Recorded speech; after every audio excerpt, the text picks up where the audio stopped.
And we're live. How you doing, my friend? I am good. How are you today, sir? Welcome to your house. Our house. Our house. Whose house? Run's house. Oh, And our house. our house. Yeah, we kicked Run out. We run to place now. Sorry, Run. Sorry, Run. Rev Sorry, Run. sorry, Hollis Queens. But congratulations to the beginning of Die Hard. Hey, Hey, Professor is already here. How you doing, good sir? How you we doing? love Hope us you some had. professor. I uh, I did a secret collab with the professor this afternoon. He had me do some voiceover work for an upcoming project that I sent to him. So Nice, I nice. also I also did some voiceover work for our buddy Pugwall on his William Munchkin series. So yeah, apparently I'm a voiceover actor now. That's going on my resume. Nice, man. That's awesome. That's awesome. Mr. Dance here. How you doing, sir? Our house in the middle of the street. Yeah, hell yeah, Now it's dark. How you doing, good sir? How you doing? Gentlemen, I will Jim, be lurking. It's okay, Mister man. Cracky the Clown. Yeah, I like the lurking in caps. That's extra. Right? I I'm in this extra spooky set. So maybe Jim will come out walking through the Right. door, come popping through. Yeah, exactly. Just walk in the back with the clown outfit on. The death door. Yeah, I did last night's stream. Normally there's the glass partition going on behind me, and that's the other way. So this is what my view has been whenever I do the show. It's the laptop in this dead space. So I flipped it around just to see if I could kind of give it some depth, do something interesting. I can do this now. And as you yeah, you gonna do the stairs, walking down the stairs. Might be a little hard. Hi Oh there. man. So yeah, I got last night there was much speculation as to whether or not I would be murdered by a serial killer through the green door or a ghost coming out of the white door or vice versa. So it adds the go- suspense to the whole thing, I find. the female ghost from The Shining. I was hoping for the female ghost from Ghostbusters, the head queen. But, hey, how you doing? Nice to meet you. Oh man. Uh oh. Jim He's Sang's already already in in the that room. room. Are you sure? I'm good. I'm good. I'm good. He must have disappeared. I Patrick's just I, here I just wanted to verify to Kara that I had pants on. So for now. welcome, welcome to the most active episode of Into House we've ever done. Hey Patrick, how's it going? Thanks for stopping by, good sir. Everybody kind of saying hi to everybody. Uh, my fellow budget baller. Yes, sir. Sorry. Good But see, the stuff. thing is, he's got the big clown shoes, so they don't fall off. They just stay on. So yeah, that's extra. He kind of waddles like a duck before he murders you. I want NECA to make that toy, the pantsless Jim clown with pants, big shoes, and he's lurking. And he's lurking. Hey, lurking good, Jim. All right, sorry.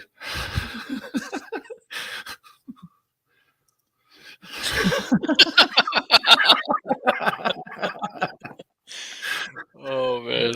Anyways, welcome to Alien Day, all of you. Why is Yes, it? Why is it Alien Day, Larry? because of LV 426. So 426, it was deemed Alien Day on April 26th. Nice. So it's Yeah. officially Alien Day. What do you think of the various days, the movie related days? Um, this past Saturday, I believe it was, yeah, for April 21st was Fog Day. Like at the Really? beginning of the fog, they say every April 21st at whatever time the bell rings. So I was told to start the movie at Friday night at 11:53 or something. That way the bell will ring exactly midnight on April 21st. So that's Oh, wow. Fog Day. And then the same day as the lunar eclipse. Remember that whole big thing? Yeah. That deal was Rex Manning Day for fans of Empire Records. Wow. I adore Mia Moore. Mona Moore. Mona Moore, rock and roll, baby. Oh, Rexy, you're so sexy. Well, I mean, you know, that's kind of like you're saying, right? When he's like rock and roll and he unzips his pants. I mean, that's similar to what you do, right? Every week. Yeah, I got them same drawers too. The purple jockeys. That's what made me laugh. His drawers matched his whole ensemble. Like, wow, Jim or Rex, you really went for it. Well, he's got got a stylist, man. You know, got to Yeah, he match. does. And Debbie Mazar, is that his personal assistant? I think. Yeah, Debbie Mazar or Mazar or however Yeah, you. She has those interesting eyes. yeah, Miser. she does. Miser.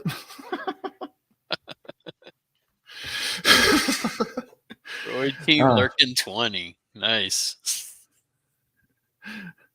Oh man. Get that variant. Mark it down. What? Cranky the pants. Ultra. Yeah, he's already making the Uncle Jim neck-a-line. He's Yeah, got there the you go. cracky with pants, the ultra-wear variant without the pants, the Jim watching me watch Rubber. That was a classic moment.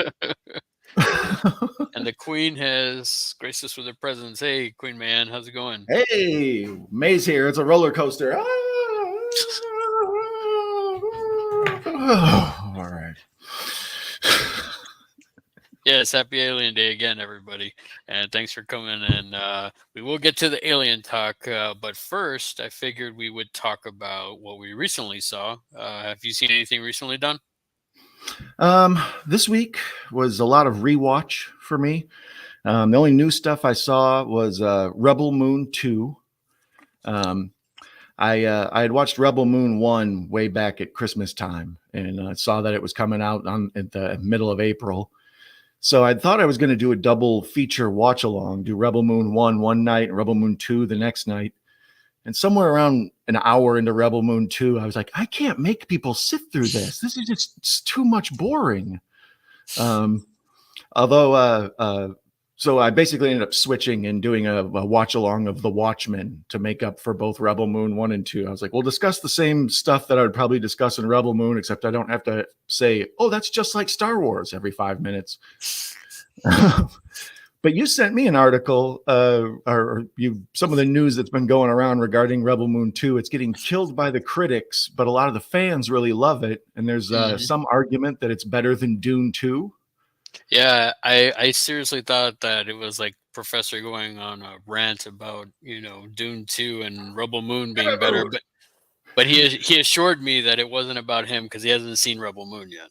But okay. I thought that was pretty interesting. The first person I thought, I was like, this smells of the Professor all over it. He's got the leather gloves typing. The problem with Dune 2. Mm-hmm.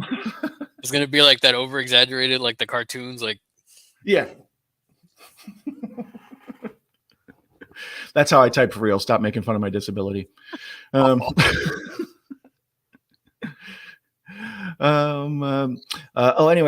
so I watched The Watchmen because I found Rebel Moon 2 to be relatively boring, and it wasn't. It was okay. There was a lot of action, so to call it boring is a rough tag. But it's got like real heavy exposition scenes. Like there's maybe a 15-minute chunk where they just sit around telling their backstory. It's like they go to one person and they tell them they go to another person and they tell their story and they go to another person and they tell their story. It's like, what is this, campfire time? Like, do you ever like take a class or go to a new job and they make everybody introduce themselves and say a little something about yourself? That's what it felt like. What am I, AA meeting? This is terrible. Right? All the new people, and then like I'm sitting there and I'm like, oh man, are they gonna ask me to do this too? Even though everybody knows me minus this one new person. It's like seriously, like I always hate those, man. The only good part about the into moon base, there you go. The only good part about that scene with where they're all doing exposition is you get to figure out who's going to be the Star Trek away team member. There's always that one guy where it's like, he's going to die. I can tell he's going to die. He's got I'm going to die vibe to him. We just met him and he's got some sap story. So yeah, that's all that's good for. The red shirt. That guy's going to be a red shirt. Yeah, exactly. That's what I kept saying. Just put the red Star Trek shirt on, buddy. Ensign Johnson, Yeoman Robinson. um, yeah, so I instead backed out of I tapped out and backed out on doing Rebel Moon 1 and 2, and I did the Watchmen watch along, now available on my channel. Yes, definitely check that out if y'all haven't, and as well as check out Wrath of Khan, because Oh, it's Wrath of Khan. it is Wrath If of y'all, Khan. yep. If you haven't seen it yet, Don did Wrath of Khan last night. The greatest Star Trek movie, not just in my opinion, but it's everybody's opinion. So If you ever want to know how like scatterbrained or adjacent my mind works, it's like, hey, it's Alien Day. I'll do Wrath of Khan. Sure, it sort of makes sense. it's in space. There are aliens in it, sort Yeah, of, those in slug in things in space. You know, it's in space. on a stick. I also watched a little bit of I tried to start a TV show. I got 2 episodes in and I got sidetracked, but it was actually pretty good. It's called Resident Alien on Oh Netflix. yeah. I guess it used to be a sci-fi channel show. Mm-hmm. An alien gets stranded on Earth. He murders some guy and kind of assimilates his look and walks around town pretending to be the town doctor in like a small, like Denver area or Colorado town. And it's got like a lot of adult humor in it. Like he spends the first 2 episodes trying to murder a child, and like Yeah. he's hiding under his bed and stuff. So that's what I mean. I don't know if I would tell people rush right out and see it, but I was enjoying the little bit I had on. So give Resident Alien a watch if you're into that kind of weird stuff. Yeah, I have seen. I think I've seen most of that first season. I didn't finish it, and then I was worried they weren't going to do another season, and so that's why I had stopped watching it, because I was like, I don't want to get too invested, because then it's like, what if they don't come back You with don't it? want to have your heart broken. Yeah, because sci-fi is notorious for that, man. They did that with Deadly Class. Did you ever see that show? Mm-mm. It's based off of a graphic novel. Really, really good, actually, and pretty violent for being on sci-fi. But yeah, they canceled that after 1 season, so I was just like, nah, I'll see. But now I think they were up to like 3 seasons now or something like that. I can't remember. Yeah, I don't know. I believe Netflix has 2 seasons, Okay. and then but I've fallen into that trap before. Netflix had a show called Archive 81 that was all about. I do digital archiving sometimes as a side hustle, and you basically transfer old tapes from analog to digital. It's all computer does all the work, but every now and then you got to take a tape apart or whatever. So there was this whole like Twilight Zone murder mystery, kind of funky, sci-fi, alternate universe, mind f type show, and it was from a graphic novel also. And they did the or no, I'm sorry, it was from a podcast. That's what it was. It was a podcast they made into a show, and the show was really good, and they canceled it after 1 season. So it's like there's sort of a weird cliffhanger. But I recommend the 1 season. It's produced by James Wan, so it's got like horror elements in it. The acting's really good, but by the time I got attached to it is when they canceled it. It's like, you sons of bitches. But then also, yeah, as you mentioned, I watched King Kong, Star Trek 2, and The Watchmen with all on my channel with a lively chat. Most of the folks who are in our chat today. So yeah. So for those of you that haven't watched those yet, definitely go to Don's channel, check those out. Looks like Eric's here. How you doing? Two Boys and Scary Pops. If you had to be in space for some time, what 5 things would you take from the 90s with you? Wow. Huh. I take. And Eric, you come up with these great questions. Like, Yeah, does he have a website? Is he using AI? His questions are always they're awesome, and he's ready for us every week. I don't know how he's doing it. I know, right? It's like Chat GPT or something. He's like getting all these questions. Like, what's a good question to ask? ... Don, you want to go first? Yeah, way to throw a grenade in my lap, jerk. Yeah, let's see. I'll go with a PlayStation 1. I'll go with Sierra Mist Cola, or it's not really a cola; it's a soft drink. It later became Starry. And then I'll go with the 3 members of Color Me Bad. Interesting. You're familiar with I Want to Sex You Up? Sex you up. TikTok, you don't stop. Y'all be floating. Y'all be floating.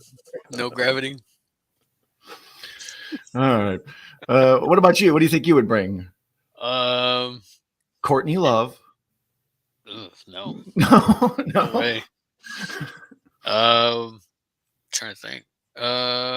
Super Nintendo You bastard. and let me see. Trying to think. Probably trying to think. What's an? I gotta listen to music, man. I always have to have music. So it'd probably either be my back then. I would say either my Metallica collection or no, yeah, it would be my Metallica collection, and I would probably take. I would need Fuel some. and fire. Yeah, Give me fuel. yeah. Give me fire. Give me. Yeah, never mind. Go ahead. I would have to have. Yeah, I mean, I'm gonna be simple. I'm gonna be boring, man. I mean, I need water. I need something to drink because I'm thinking about all this stuff, but I have to think about like realistically, is there food? Is there water? I, If I that's the don't mean. case, if that's the I don't mean. case, I'm not trying to actually you, but we didn't have water in the 1990s. That's a little known fact. crystal clear Pepsi. There you go. There you go. Right now. Crystal clear Pepsi. And I guess probably Empire Strikes Back. Once again, not following the 90s mandate. I'm going to send Cracky the Clown to your place. He's lurking around back there. Okay, well, no, then Brain Scan then. I'll take Brain Scan. Okay, there you go. There you go. That's 90s. I will agree to that. I like how none of us took anything culturally important. Like none of us took Nirvana. Neither of us took Terminator 2 or whatever. We're just like, nah.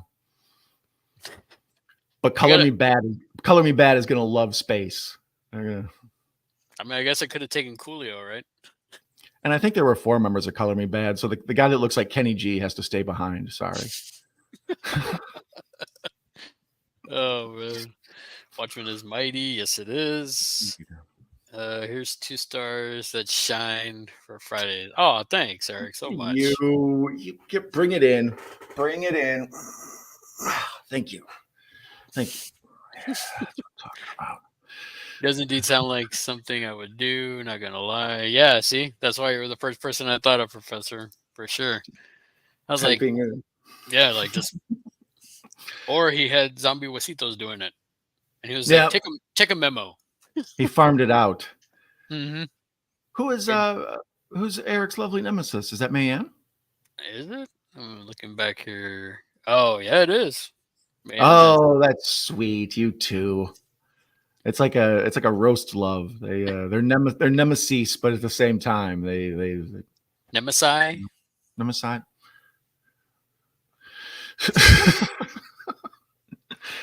Fallout's is really really good.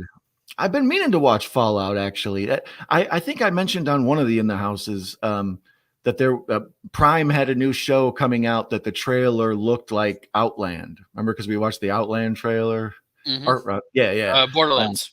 Borderlands. Jesus, thank you. That's why I was like, that sounds wrong. Yeah, Borderlands. I saw the Borderlands trailer and then I saw the trailer for Fallout shortly after. My brain was kind of running them together because of video games and whatnot. So, I've been meaning to watch Fallout. I hear it's actually very entertaining. My thing is, I never played it, so I don't know if it's like if I do. Does it matter if I haven't played the game?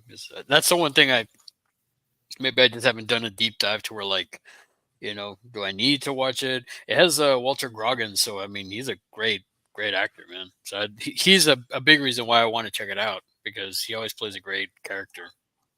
Yeah, I always enjoy his stuff. He's in Major League 3, Back to the Minors. Yeah.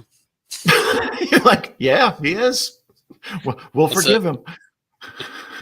He was also in Predators. He was also in that. He was, but he was in Hateful Eight, and Hateful Eight. He was in Django. Yeah. He was in Django. The Shield. He's been in a lot of stuff. He was in Fat Man with Mel Gibson, the Santa Claus movie. I think I told you about it. I told you about it this past winter season. I saw it, man. It's great. I'm gonna watch that every year now. It's good.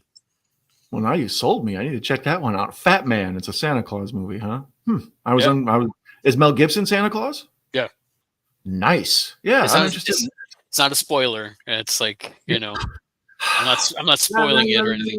la, la, la, la. Tried to murder a child. What? Wait. Was it Chucky?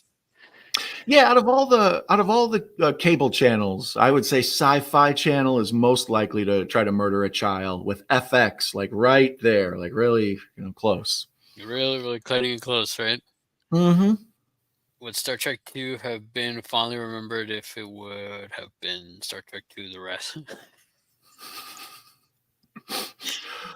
Or what about Harry Crumb with John Candy instead? Oh. Yeah, I don't know. I think what makes Star Trek 2 is Ricardo Montalban. Like Oh, yeah. I admittedly have a man crush on him. If I could, I would talk like him all the time. I don't think people would just all of a sudden I've just talked like Ricardo Montalban. I got the chest all out, and I'm just like, "Good day, hello, Larry. It is good to see you. You are looking fabulous, my friend." Like, since when are you Antonio Banderas? He's like, I am not him. No, he's great in it, man. I mean, just like you were talking about in your watch party, it was just like his presence is so like he chews up every scene.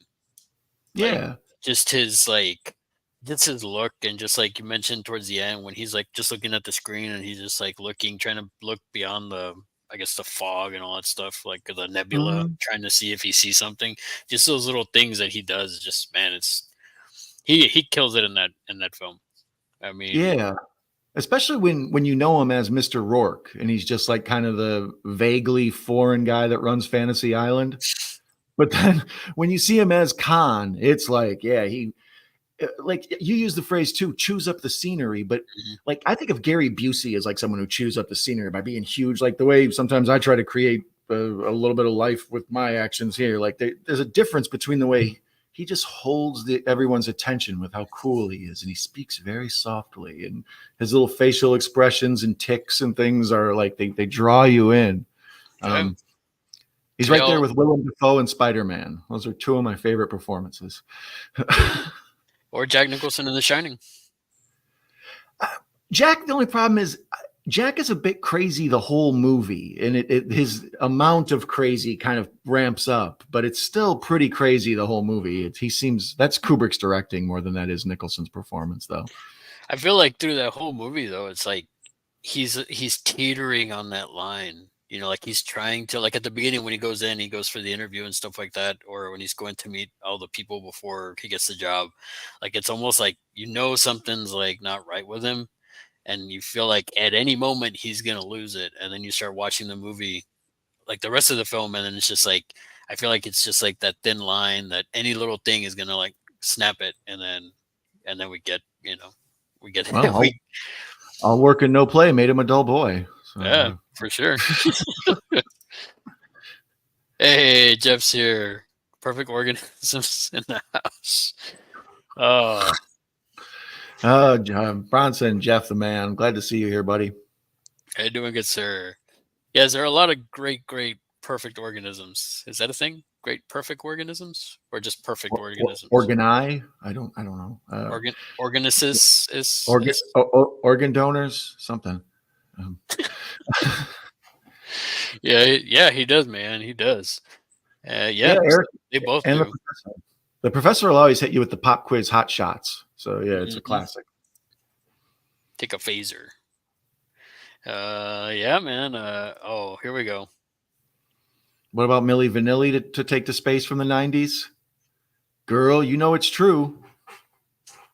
I always remember those shorts and the big like long socks and the lip syncing.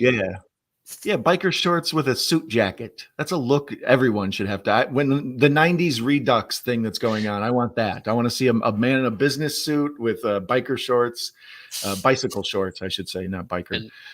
Biker sounds like leather shorts or something. These are Lycra, like a superhero would wear. And Doc Martens. Yeah, those big clunky shoes. Everybody wants to dance to R&B, but they got these big thick soles on. Jeez. She's mad that I'm stealing all of the world's Color Me Bad and hoarding it. I don't blame her. I would take that. I would take that song because I I mean want to sex you up. you can't. Well, no, you can't go wrong with "What Is Love." Oh, it won't hurt you. Won't hurt me. No more.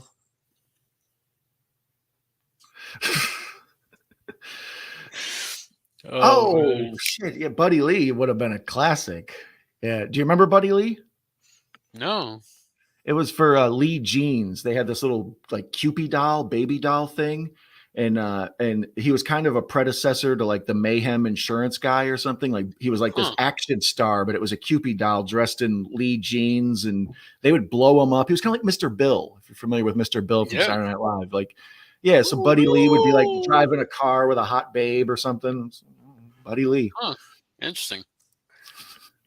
Millhouse. Happy Alien Day. The Prometheus saga is dead. Yes, it is. And Millhouse is new. I don't recognize that name. Don, do you recognize Millhouse No, other than from Millhouse. The Simpsons? Yeah, I was gonna say Millhouse and his horribly disgusting thumbnail are both new to me. So, welcome, my friend. Welcome. Welcome. Uh, the Prometheus saga is dead. Yeah, I don't know. The new one, the Romulus, is coming out, so we'll have to see once they go from that. Well, that You one's know, supposed to be taking place between Alien and Aliens. oh, really? Okay, so it isn't part of the original prequel thing that they were doing, huh? Right. Okay, so I Yes. wasn't aware of that. Yeah, that one's taking place after Alien, but before Aliens. It's gonna be I think Fede Alvarez, and I think you can kind of see it too with the way the sets are in that teaser that we got. I think that yeah, I'm really hyped for it, man. I'm after that teaser. I can't wait to see it. But then again, I mean, I was pretty hyped for Covenant too, as I said in my video earlier, and it was like, man, Well, I saw that earlier you did a stream, I believe it was, or not a stream. You put out a video yesterday, or was it Wednesday? I think it was yesterday. The of alien stuff, right? Or was that today? Your Aliens today. Day collection today? Okay, so see, that's my days are screwed up with these being in the middle of the night treks. Um, so when you put that out, I was checking out. You have the what's it called, Colonial Space Marines or whatever the hell. The I had that same game for PlayStation, Hmm. and the beginning of the game, the way it starts off, reminded me a lot of some of the shots in the new Romulus trailer. Like, I'm sure it's not going to follow it, but there were certain imagery that jumped out at me, like, oh, that looks kind of familiar. Yeah, it's pretty cool. I mean, it's honestly, it's like I was saying. When I finally got the game, like there was this huge patch for it. So like all the stuff that people were complaining about, like I didn't really see it. But I got to a certain point and the game like glitched out, And then sometimes I would see like the xenomorphs like far away. I start shooting at them and they never come at me. And it's like they Hmm. just glitched and they were just like hanging out there like on the wall. And I'd get like a little closer and I'd shoot at them and then like they'd stay there. And then once I got close enough, you'd see them just you know, like they had like a seizure or something on the wall. I don't know. I don't know. They rushed a lot of those games out, and they had glitches. Hmm. I had I ran a bunch of video stores, and we carried video games there. And for some reason, one of the stores had a haunted copy of The Thing, John Carpenter's The Thing, the video game for it, the one that has McCready, that says McCready lived. Hmm. Uh, John Carpenter says that that's the actual true sequel to The Thing. And the haunted copy at this one store wiped out the memory cards of 3 different people's PlayStations. Like you would Wow. play the game to a certain point and then you would save it, but instead of saving it, it was like you'd get to a checkpoint. Instead of saving it, it would wipe out the memory card, like every other game, Madden and stuff. Like it would wipe out the memory card. So when the first dude complained of it, I was like, "That's not a thing. Like that, games don't know how to go in and wipe out a memory card. That's not in their programming." And then like after the second or third person brought it in, I had to pull it and put it behind the shelf. It haunted is all I could give you. Wow. That's crazy, Yeah. man. I didn't Yeah, know like that. I said, That's nuts. yeah, it never made sense to me. I've never found anybody who's able to explain it. But like I said, I had this complaint from different customers 3 different times. So it had to go behind the shelf Wow. or behind the counter, I should say. None of us took Jason X. Well, it's past 2000, isn't it? It's past the 90s. Jason X? Yeah. right? But then that also raises the question: can we go like film chronological order? Like, could I have the replicants from Blade Runner there? Because that's 80s, but really it's. Oh, wait a minute, that's No, it's that would be. 97. Yeah. So there you go. Yeah, So then there you go. I'm gonna take Sean Young and Daryl Hannah. that's nice. See, there you go. We need to have Professor make his list. Who are the most buxomest ladies of the 1990s? That are replicants. Yeah. Yeah. My husband's has, and we watch it together. But I really enjoyed it. Well, that's good. I mean, it's like a lot of the people that started digging on the MCU films. I mean, not everybody was a comic reader when Iron Man came out, and then Iron Man blew up, and everybody was all of a sudden like, oh, I love comic book movies. You know what I mean? Mm. You know? That's what I was talking about with Star Trek II last night. The ability to make a property that the fans know and people are familiar with, but even if folks are just sort of vaguely familiar with it, they can still watch it and enjoy it. So that's how Fallout and Borderlands are. Like I think I played Borderlands once and just drove, cars through the desert or something. So yeah, it's like I don't know any of these characters. And then Fallout, I remember the commercials for the game. I found them interesting, but that was about it. Harry and the Space Hendersons. That'd be funny. I'd be up for that. Sasquatch for the yeah, exactly. He'd be like, first of all, John Lithgow in space is a winner, no matter what. Yeah. And we need a Shrek 2 watch party. Now I'm a believer. Oh, sorry.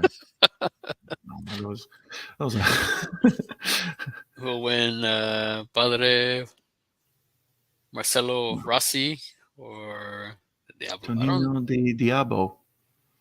I don't know. I'm familiar with either of their work. Marcelo Rossi, didn't he make Asti Spumante? I don't know. That's old wine. No. Hey, Juan. Roy, how's it going, brother? Thanks for stopping by, man. SCTV skit. Oh, Ricardo Montalban's School of Fine Acting. I don't think I've seen that, but I have seen SCTV, and that's hilarious. Yeah. There's a lot of good stuff on there. Love Shrek Pat. Huh, I wonder where the Shrek an alien, maybe? Maybe it was when I got up and walked around earlier. They were like, we need to have a Shrek 2 party. And tomorrow, I'm making waffles. I don't always go to Walmart, but when I do, the generic line. Oh my god. He's got a point. No offense to my Walmart peeps.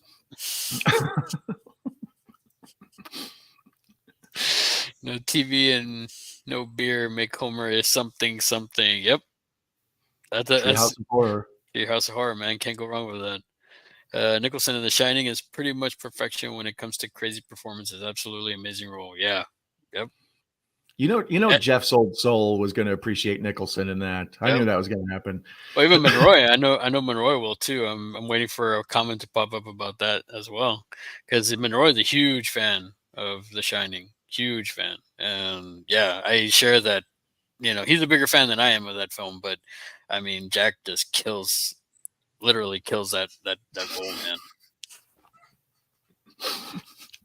Attaboy.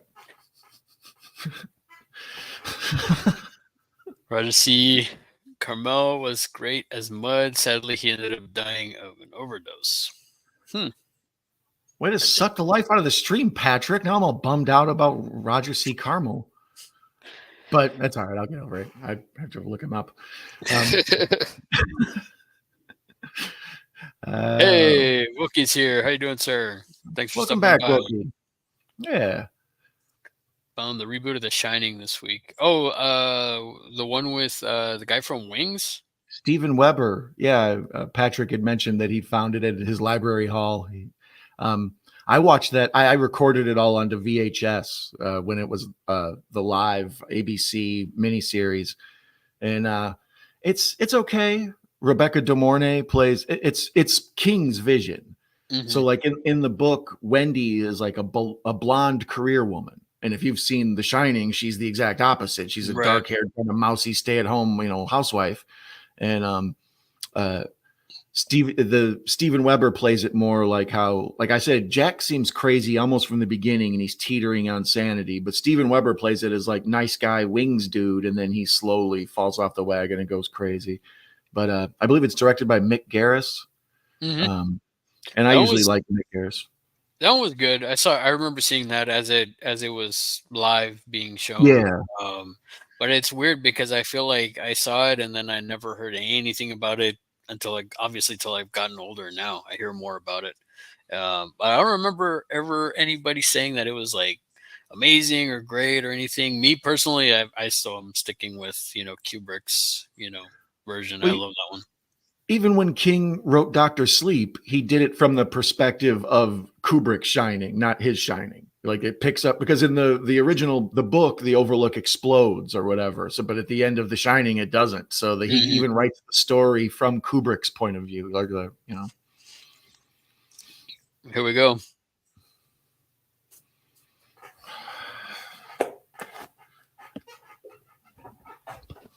I'm gonna do the I'm gonna do the Three Amigos thing. Oh yeah.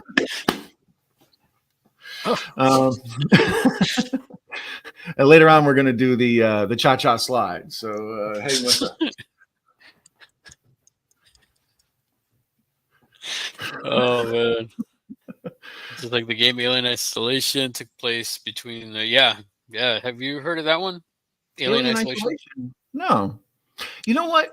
What system was that for? That was for Xbox, PlayStation. Yeah, it's for all the big consoles. When the video stores were phasing out PlayStation 1 games to get in the PlayStation 2 and PlayStation 3 games, they would blow them out dirt cheap. So I bought a bunch of games that I never got around to playing for PS1, and I believe Alien Isolation was one of them, along with Evil Dead, Hail to the Deadites, or whatever the hell it was. No, this one would have been like that might have been Trilogy. This one was on PlayStation 3 or 4. Oh, okay. So Yeah, that might have been. Yeah, I was going to say, because I remember having an Aliens game, and I was like, I didn't even really know they made an Alien game for PlayStation 1. I never got yeah, around they to made playing it. it was Alien Trilogy. Okay. I never played it, but a buddy of mine had it, and I watched him play it. It was pretty good. I mean, now if you look at the graphics, they're kind of like but no, Alien Isolation is really good. That one is you're playing Amanda Ripley. You're playing obviously Ripley's daughter, and it's in between Alien and Aliens, and there's like a xenomorph, and it goes after her through the whole game. The thing that's crazy, it's like a real like survival horror game, and what's crazy is you can't kill the alien. Yeah, like you're basically it's a cat and mouse game through the whole game. Like they don't give you any weapons or anything, or even if you do, it doesn't work. Or you get weapons, but you're basically you can't kill it through the whole game. Like it only like you fend it off, and then you have to. There's a lot of like you have to hide, and you have to like and let it get past you and stuff like that. And then there's also synthetics that are against you. And I haven't played the game all the way through. I have the game itself. I just haven't. I need to play it. But yeah, it's really like I've seen people play it, and yeah, it's really good, man. The graphics look great too. And it's only one xenomorph through the whole game after you. that's really all you need. Yeah. I mean, just look at Alien 3. Well, Alien 1 or original Alien 1, Alien. yeah. But they had weapons. Alien 3, they didn't have weapons. Technically. They had a closet where they locked him in for a little bit. If you put Jack Torrance in the same room with the Joker, would they get along? Or try to unalive each other? I don't know. Because I could see Joker doing the whole, Jack, you're my number one guy. Like I could see that going on after a while. And then he'd have the axe, and he's like, nobody told me he had one of those things. And then he'd shoot Bob, and then he'd shoot the other Jack. Yeah. But I don't know how small is the room. Like You know, can Jack Torrance still throw the base or the tennis ball against the wall? And like, you know, is there stuff to keep? Is there activities? Is there room for activities like in Step Brothers? So much room for activities. We can do karate out in the garage. Speaking of Joker, tomorrow night, my friend Larry and I are in discussions to either I will be going solo or Larry will be joining me, depending on his schedule, to watch Batman '89. So, for those of you who are a fan of Jack Nicholson as the Joker, be sure to subscribe to Night Owl Movie Talk and check out my channel tomorrow night at some point. Definitely check it out because Batman '89 is probably, spoiler alert, greatest Batman ever done. My opinion, maybe, I don't know. Well, I mean, I love Returns, but Jack Nicholson, man.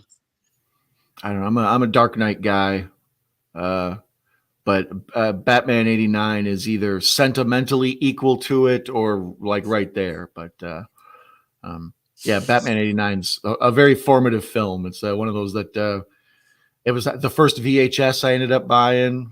I owned the soundtrack, the Prince soundtrack. I went the first day, opening day, and waited in line back in the days when you used to have to wait in line to go see a new movie. Like you couldn't buy advanced tickets or anything. Yeah, and you had to So, be in line for hours, man.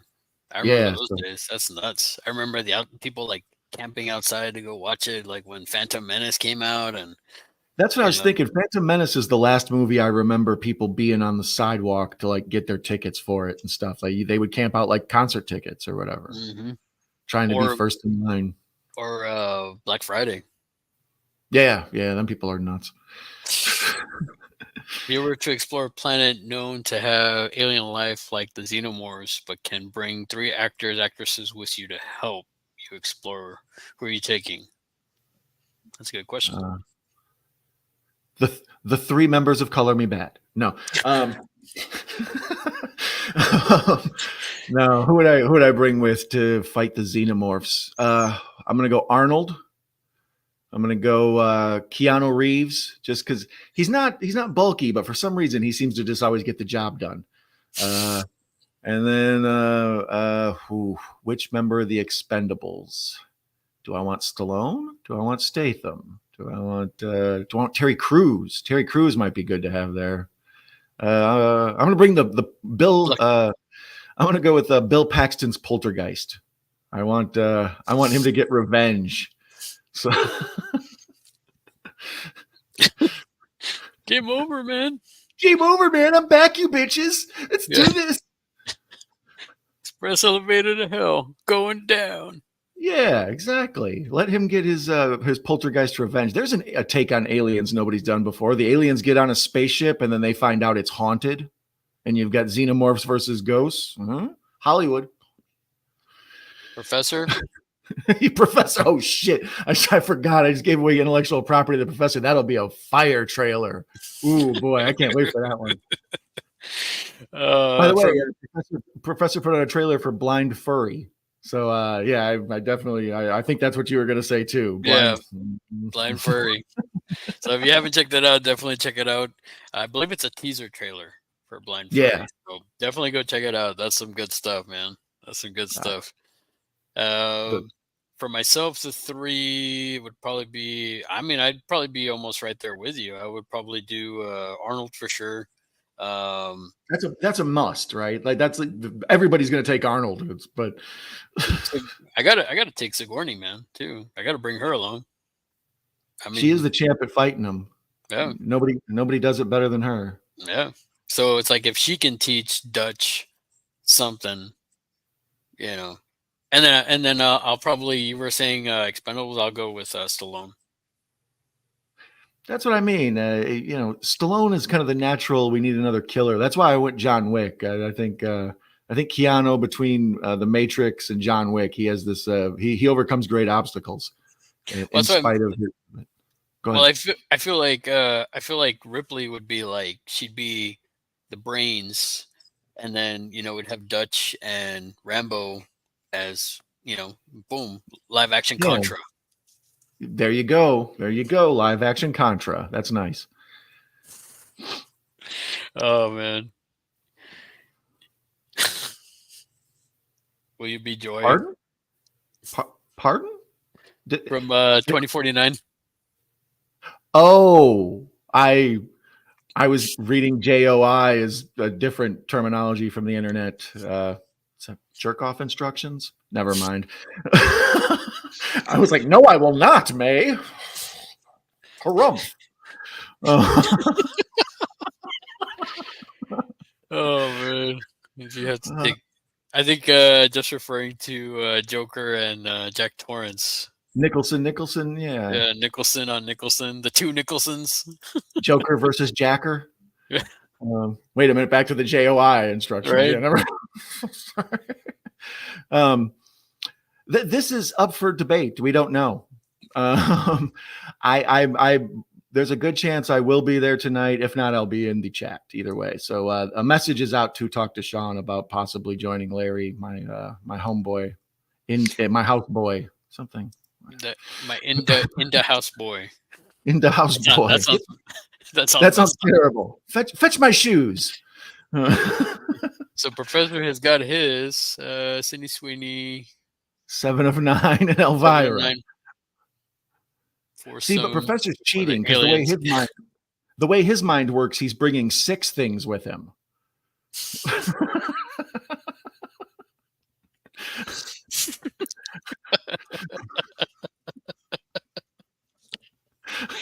Oh man, that's. I made Larry crack. Yes. Jason was 2001, so yeah.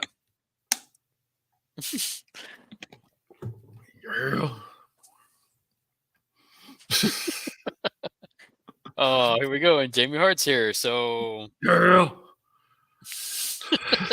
hey, Jamie, how's it going? Thanks for stopping by. Glad to have you here. All of Kevin Peter Hall's characters in a movie mashup. Wow, that's a lot. That's a lot. So Predator against Harry from Harry and the Hendersons. Yeah. Can you imagine that? Just like, hand-to-hand combat, a Predator versus Sasquatch. That's a movie I would watch also. Professor. we just pawn all of our ridiculous imagination off onto the Professor now. Well, he's got the vision, man. That's why. So if y'all are not subscribed to the Professor, subscribe to him because that guy's a legit genius mastermind.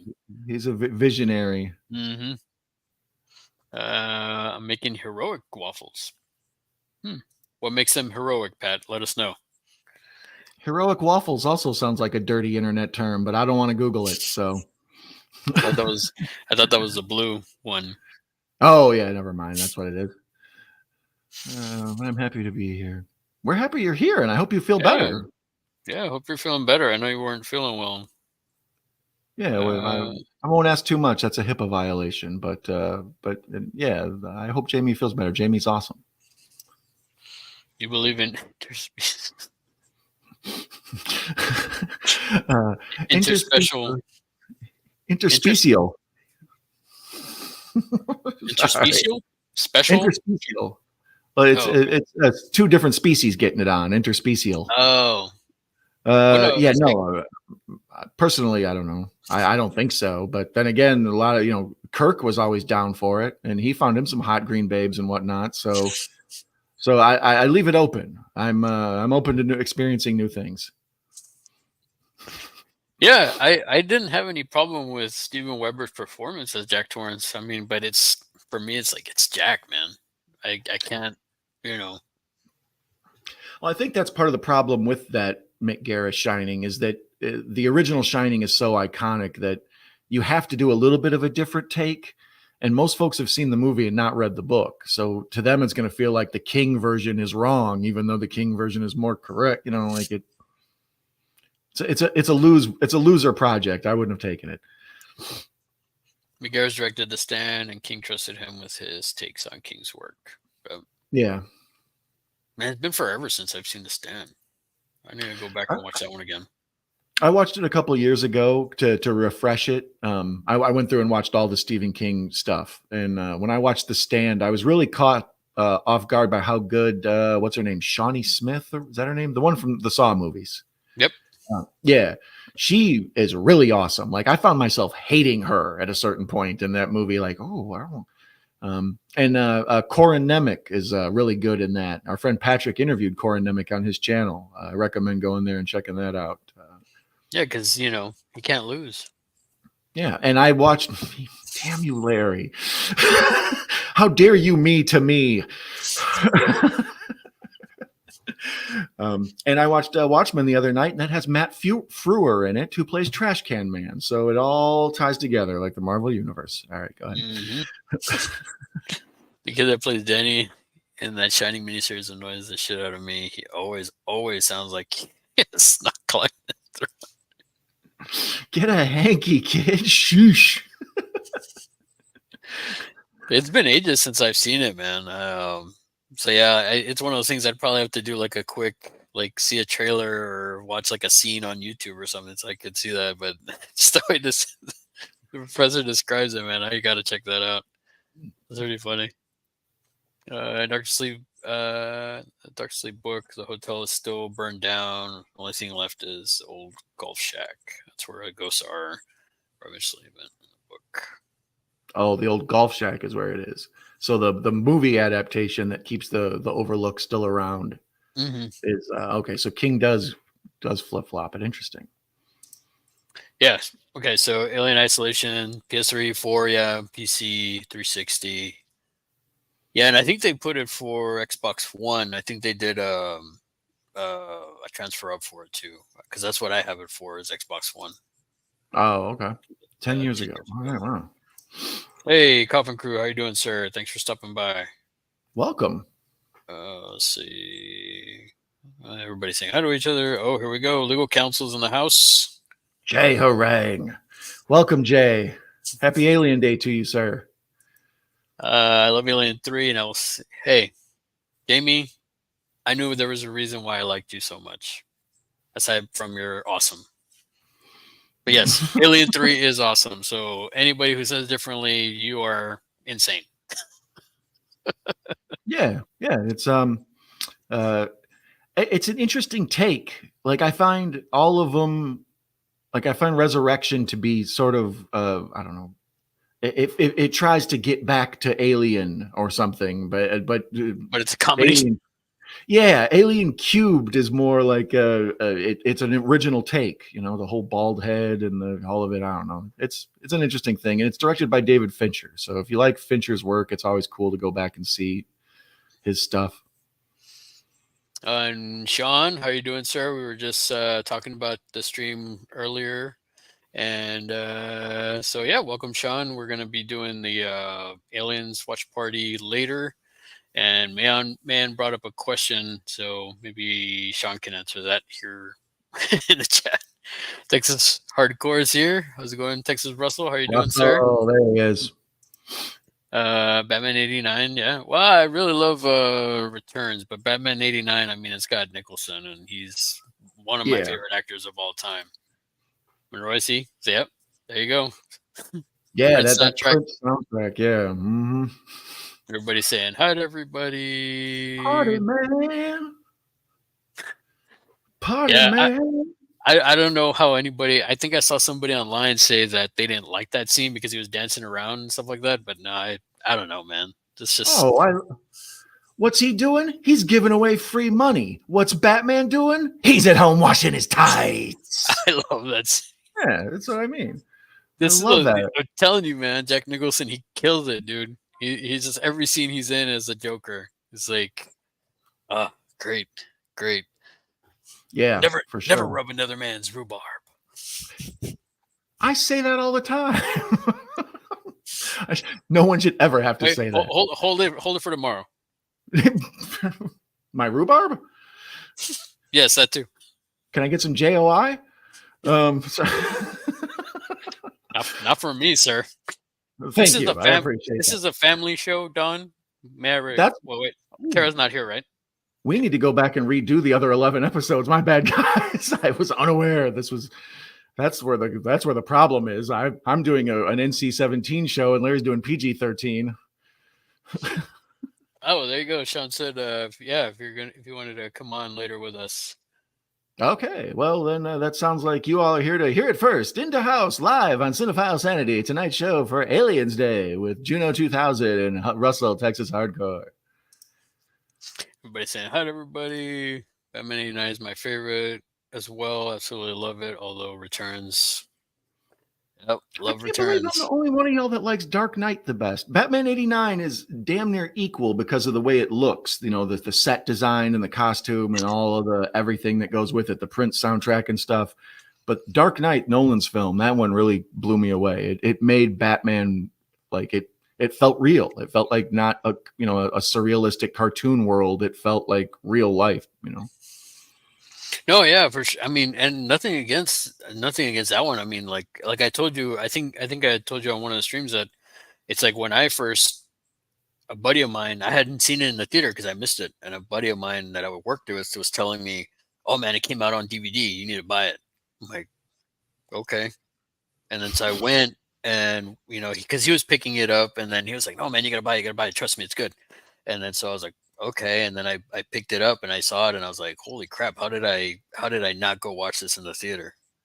It was like Yeah, that I must have watched it like 2-3 times in a row because it was like that good.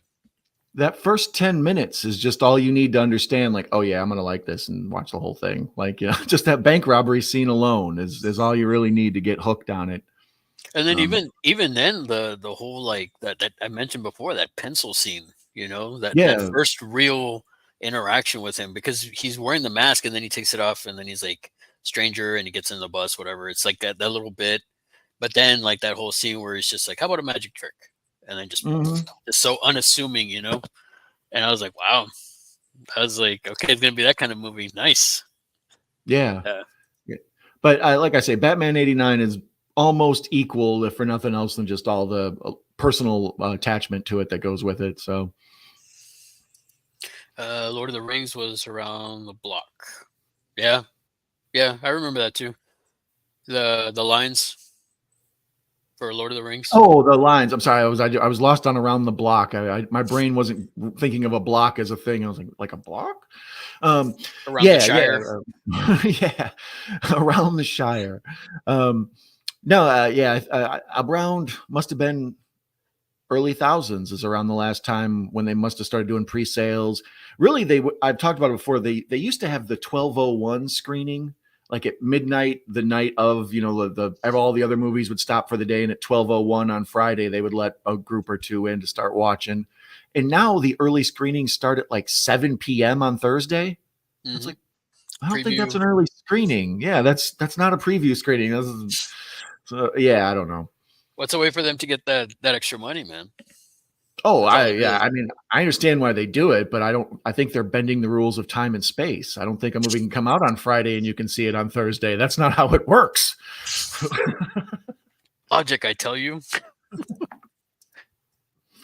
I still have some video work to do. We'll come back here in a little bit. All right, Sean. Well, thanks for popping in, man, and saying hi and stuff, man. We'll definitely be seeing you later, brother. He'll be back in a little bit. He's just stepping outside. Or calm your anxiety, Larry. It's okay. It's okay.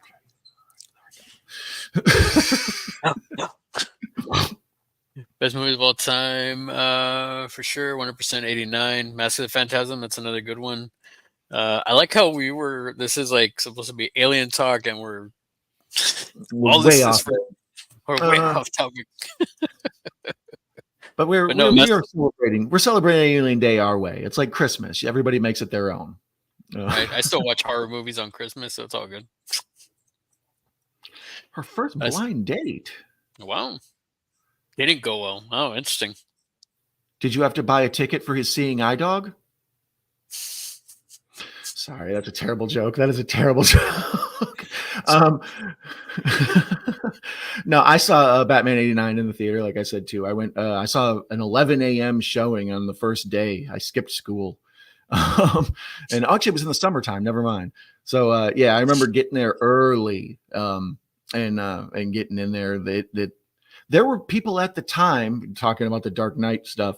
There were people at the time who were very insistent that this movie was going to suck because Adam West was the only real Batman. And like now that seems absurd. Like, Yeah. but at the time there were people who were very upset. They're like, Michael Keaton isn't Batman. Adam West is Batman. Mr. Mom, he's not Batman. Gun Yeah, Ho, get yeah, out of gung here. ho. Yeah, I like Gun Ho. That's a good one.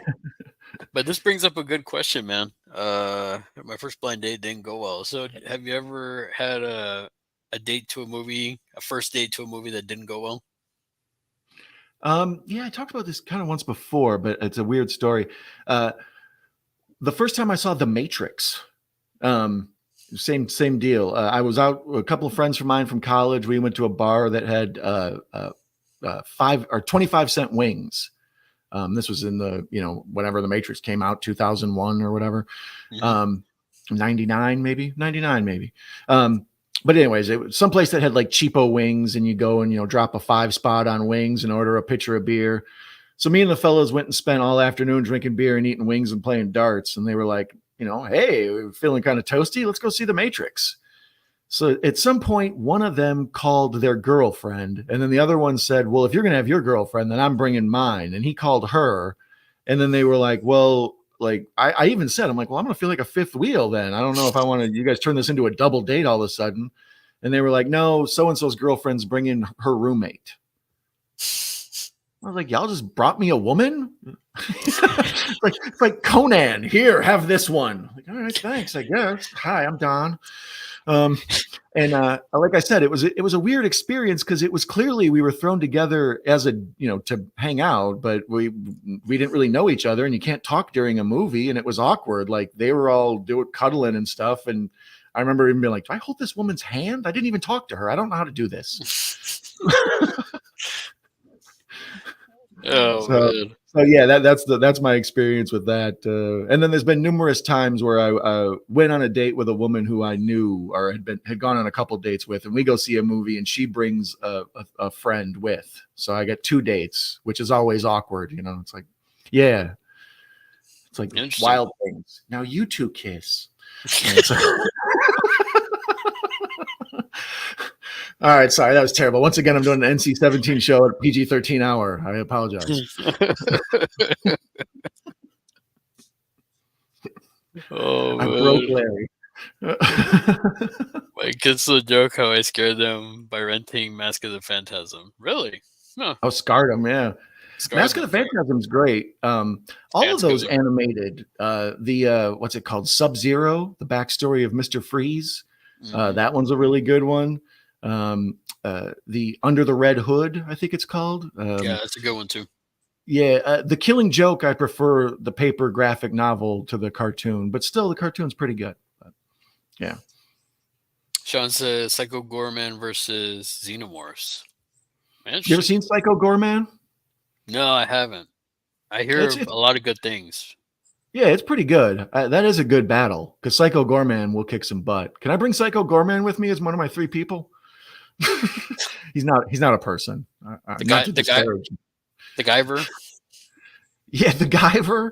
Yeah, the that's what you Guyver. need to do. Just and the Wraith. That's Oh yeah. Is the Wraith in So 80s. It might be 80s, yeah, Wraith was 80s. No, but I would like so that. If I could so have a who'd car win? driving around hitting people, that would help.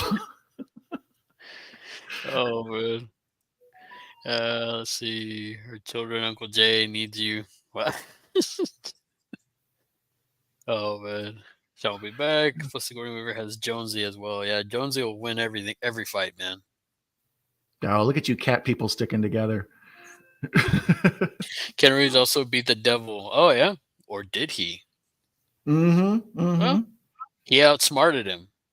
So in a way, when when we were talking about actually we never got around to it, but I told everything I watched this week, and you never got around to telling us the stuff you watched, because that doesn't the way Devil's Advocate ends sort of make you think of Late Night with the Devil. yes. For the spoilers. Are we gonna worry about Well, spoilers or? we won't go too spoilers, but let's just say there is an interesting ending to it all. So, but Yeah, there's an interesting ending. I did see Late Night with the Devil last weekend. I liked 90% of it. For the whole movie, I was into it, and then that ending, I was just kind of like, it should have ended like 5 minutes earlier. I yeah, don't know. I felt like they were going for a devil's advocate kind of thing, well, devil's advocate was more of a never mind. I'm not trying to spoil either of those movies, but basically, yeah, the movie has one way it's portrayed, and then the end sort of tips it onto its head or something. So, I Yeah, I enjoyed mean, lately with the devil personally. I thought it was all right. no, yeah, I enjoyed it too. It's just like I just wish they would have ended it at the when it climaxed at the end. Yeah, Instead of you know, again, I don't want to give anything away. And I will say this: I do like a film that has a good twist, yeah. but I don't know. I just feel like that was kind of like I feel like the payoff wasn't. I don't know. It felt flat for me. The payoff. I But don't know. I've This heard it's been mixed reviews, so that's why I was curious what your thoughts were on it. So, some folks no, absolutely hate it, and I found it relatively entertaining. I mean, it held my attention all the way through. see that's the thing. Like I think I was talking to JT about this. Was like how like because I also saw Abigail too. I saw Oh, that's Abigail as right. well, and people were saying like Abigail is like the greatest thing since sliced bread, or that's what they're making it seem like. Oh, it's so fun, and so this, so this, so this. I'm like, am I missing something? Like, I thought it was okay. I thought I didn't like the humor. I thought the dialogue was like lazy because all it was like mostly cuss words. In my opinion, if it's like every other word is like a cuss word in the span of 5 minutes, I feel like that's lazy writing. You know, um, Ori, 1990s movies. yeah, I disappeared. There we go. I'm back. 1990s movies, especially the independent boom, they had a lot of like just people swearing every other word. The Tarantino films and the Kevin Smith films and those movies. A lot of people copied those movies with their movies, and I'm effing doing this and effing that and this effing guy and effing that, and like you're like, whoa, whoa, whoa. It's just it doesn't. It's a bit pointless. yeah. I mean, I feel like the humor was okay. Like as I was watching it, there were some parts that made me laugh. Like some of but I felt like the best part of that whole thing was the little girl Abigail and Kevin Durant. Am I saying his name correctly? You the real MVP. Yeah, no, I don't know. I think that's how it is. Kevin Durant is a basketball player. That's why I was like, But no, yeah. Beyond that, I mean, would I watch it again? I don't know. The gore was great. I like the did you gore, like it and better or less than Abigail or than Renfield? oh, I liked Renfield more. Okay, so there you go. I mean, I was hoping like her, like the Dracula was gonna be like Nicolas Cage. Like that would have been a great like twist at the end, you know. But no, it was okay. Would I watch it again? Not anytime soon. I'd probably watch it again on streaming, probably a year from now. But Okay. Late Night with the Devil, I would watch again. I think I told you about this. I would watch it again because I caught stuff in the behind the scenes when they were talking between stuff. Like if you listen closely, you'll hear like crew members saying stuff, and every now and Mm-hmm. again I'd catch something. So I'm the type of person, if I really like the movie, I want to watch it again and see what I missed. And that's what Late Night Mm-hmm. with the Devil did with me. So if I was to rate it, I'd probably give it a solid like 4 out of 5, but a Um, low 4 out of 5. yeah, I gave it a relatively strong 7, as I recall, Hmm. out of 10. But out of 1,000, no, a relatively strong 7 out of 10. But I would like to watch it again. For instance, there's like a whole montage scene in the beginning that explains the backstory, and then the stuff throughout is very similar to a lot of stuff that was on when I was a kid, the late night talk show stuff, like Dick Cavett and Merv Griffin and stuff. Like the characters are based on like Uri Geller and the Amazing Randy and stuff. So I recognize like who they're trying to portray and stuff. As well, I think other people might not even get that. So a certain age group will enjoy it more than others.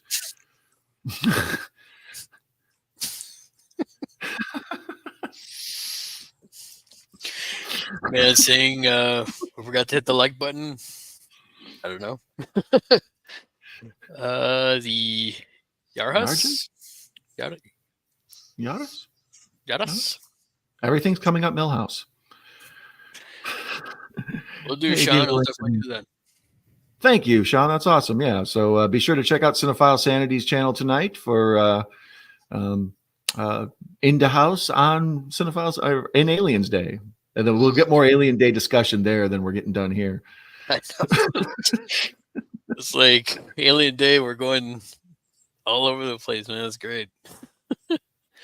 The original Psycho is iconic, but Bates Motel is also great. I haven't seen the show. I keep wanting to watch that, man. I had a very how to word this carefully. At the time I tried to watch Bates Motel, I was in a very dysfunctional relationship with a woman who was very manipulative. And it just watching it was making me, it was like, this is hitting too close to home right now. I need to take a break from this. Yeah. So I took some time to, I watched the first few episodes and I was like, I'm going to need to let this breathe before I give it a watch. But folks say that the show is fantastic. Vera Farmiga. Yeah. Yeah. I don't think I'd be able to watch that if I would have been still with my ex. And by the way, it sounds. Yeah. Yeah. I mean, I keep hearing it's good, and it looked pretty legit, like from the trailers and stuff that I saw. But I would have to see it, man. Now I think I'm in a better place to watch it.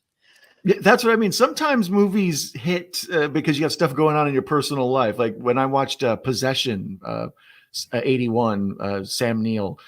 I warned people, if you're like going through a breakup or you're having relationship problems, this isn't the movie for you. You need to be in a healthy space relationship wise to watch the beginning of this. Otherwise you're going to be very upset. You're gonna be, that bitch. We don't want anybody to have that going on during their movie. Recently watched the OG Psycho. I loved it. Yeah, I mean it's good. I mean it's a classic for a reason. I mean, it's on my list of ones to watch eventually on my channel. I'm a huge fan of Psycho. Yeah, I mean, just I don't want to get too much off on a tangent, but just the way it's shot in that whole beginning, where you're thinking like, oh, this is our main character, and she dies like in the first 5-10 minutes of the film. It's like, wow, man, that's just really out of left field, man. I imagine back then, it's the way I described The Exorcist. I know back then, like that was mind blowing to everybody. I mean, nowadays you look at it and it's like, oh, it's crazy. But if you put yourself in your shoes or in people back then, I can only imagine like the real terror. You know what I mean? Yeah. If you could replicate a scene from the Alien franchise for your house, what film and what scene?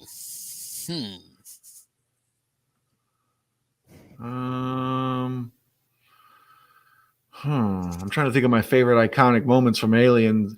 All the ones I keep coming up with are all awful. Like I love that scene at the end of Aliens where she comes in with the flamethrower and she meets the queen alien. There's all the eggs everywhere. Like that'd be a cool room. Like somebody just opens up a door and they're like, "What the hell goes on in this room?"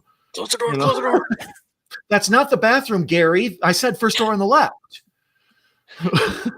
You're gonna wake them. No, and then that's the thing. You'd have to have it like a motion sensor. So like one of the eggs opens up as soon as they open the door. Yeah, a little hand comes out like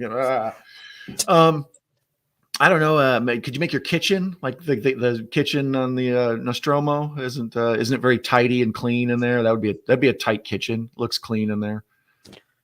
What I would do is the space jockey from the first one. That whole scene where they first go in, you see the space jockey and stuff like that. I would have that like, I don't know where I'd put that though. It'd be dope for a hallway or like maybe a garage. Like when you come in, you see it first on the wall and everything there. or like in a game room. There you go. You come into the game room and then it's like the space jockey is like right there, like, where am I?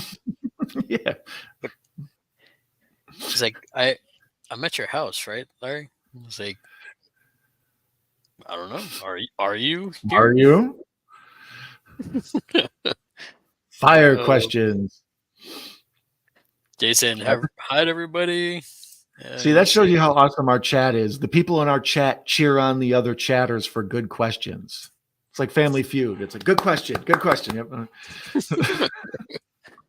I wouldn't like Jamie. I wouldn't like it, Jamie, because it was black and white. Oh, referring to Psycho. Psycho. I Yeah. mean, for me, I always loved black and white movies, man. I mean, I grew up on Universal Monsters, so I mean, I, it's. the black and white in Psycho is extremely interesting because that was a choice. Color film had already been out, so there are plenty Mhm, of other, like, it was made black and white while color was already out. But when people see it, they presume it's like from the 50s or something. It's supposed mhm. to have, it's supposed to be a throwback film. Hitchcock was kind of one of the first ones to do that. Well, I mean, it's also too like aside from Universal Monsters. I mean, I love Night of the Living Dead. That's why I've Yeah, always, like I said, my some of my favorite films, Nosferatu, love that film. I mean, it's just I love black and white movies. For whatever reason, for me, I just love the look of just the contrasting blacks, grays, the dark colors. I don't know. the shadows work really Yeah. well, especially for scary movies. What do you call it? Uh, uh, uh, that one was the same deal. The Night of the Living Dead was out when color films came out, so it was a choice to make it in black and white. And most people now assume it was made way earlier than it is. Yeah. I mean, I don't know, man. I just when people tell me they don't like black and white movies, I'm like, really? Like, oh Yeah, a lot man. of folks don't. That's one of the lines they draw because it's a different type of experience. In Alien 3, what happens with Moose? The guy Boldum leg. Moose. I'm trying to think. Trying to remember which character that was. The guy Or, pulled them leg. or isn't there a scene where like didn't the xenomorph mate with like a yak or something? Wasn't that one of the things too? That I was know in he makes. the assembly cut. Instead of the dog, it's Oh, the ox, like that's against the what it ox, is. Yeah. which makes Because more yeah, sense. the dog alien, I remember being a trip. That's part of the reason Alien 3 is dope to me. I like that. Yeah, I mean, I feel bad for the dog. Seeing that whole scene is like rough, and hearing the dog whimper and stuff. I mean, I know it's not real, but just any type of thing with an animal, I'm always like the ox. I was fine with for some odd reason. I was fine with the ox, but no, just a little dog, or I mean, oh, God forbid, a cat, man. I'd be like, nope, not doing it. I love to have special effects made to replicate the chest burster scene to scare. Mhm. I like how you put relatives and family, like relatives first, and then friends. Friends, yeah. You want to scare your Mhm. family first, and then your friends. Mhm. Oh, man, that's great. There's a color remake from 1998, but I don't recommend it. Oh yeah, the Vince Vaughn one. The Vince Vaughn and Heche version, yeah. It's it's weird. It's often referred to as a shot by shot remake, but I've seen contrasting cuts where it's not shot by shot. There are different angles in some of the scenes, um, but it's the same exact screenplay, the same everything. So it's Gus Van Sant, I believe, did that one. Mm-hmm. Yep. Would you like to see a Judge Dredd versus Aliens, Batman versus Aliens, Or Alf or versus. Alf versus Aliens movie? You know what, man? That's tough. Alf versus Aliens. I want to see that. Ha! I killed you. Um, yeah, I don't know. I think Judge Dredd would probably put up the best fight against the aliens because he's got superior firepower.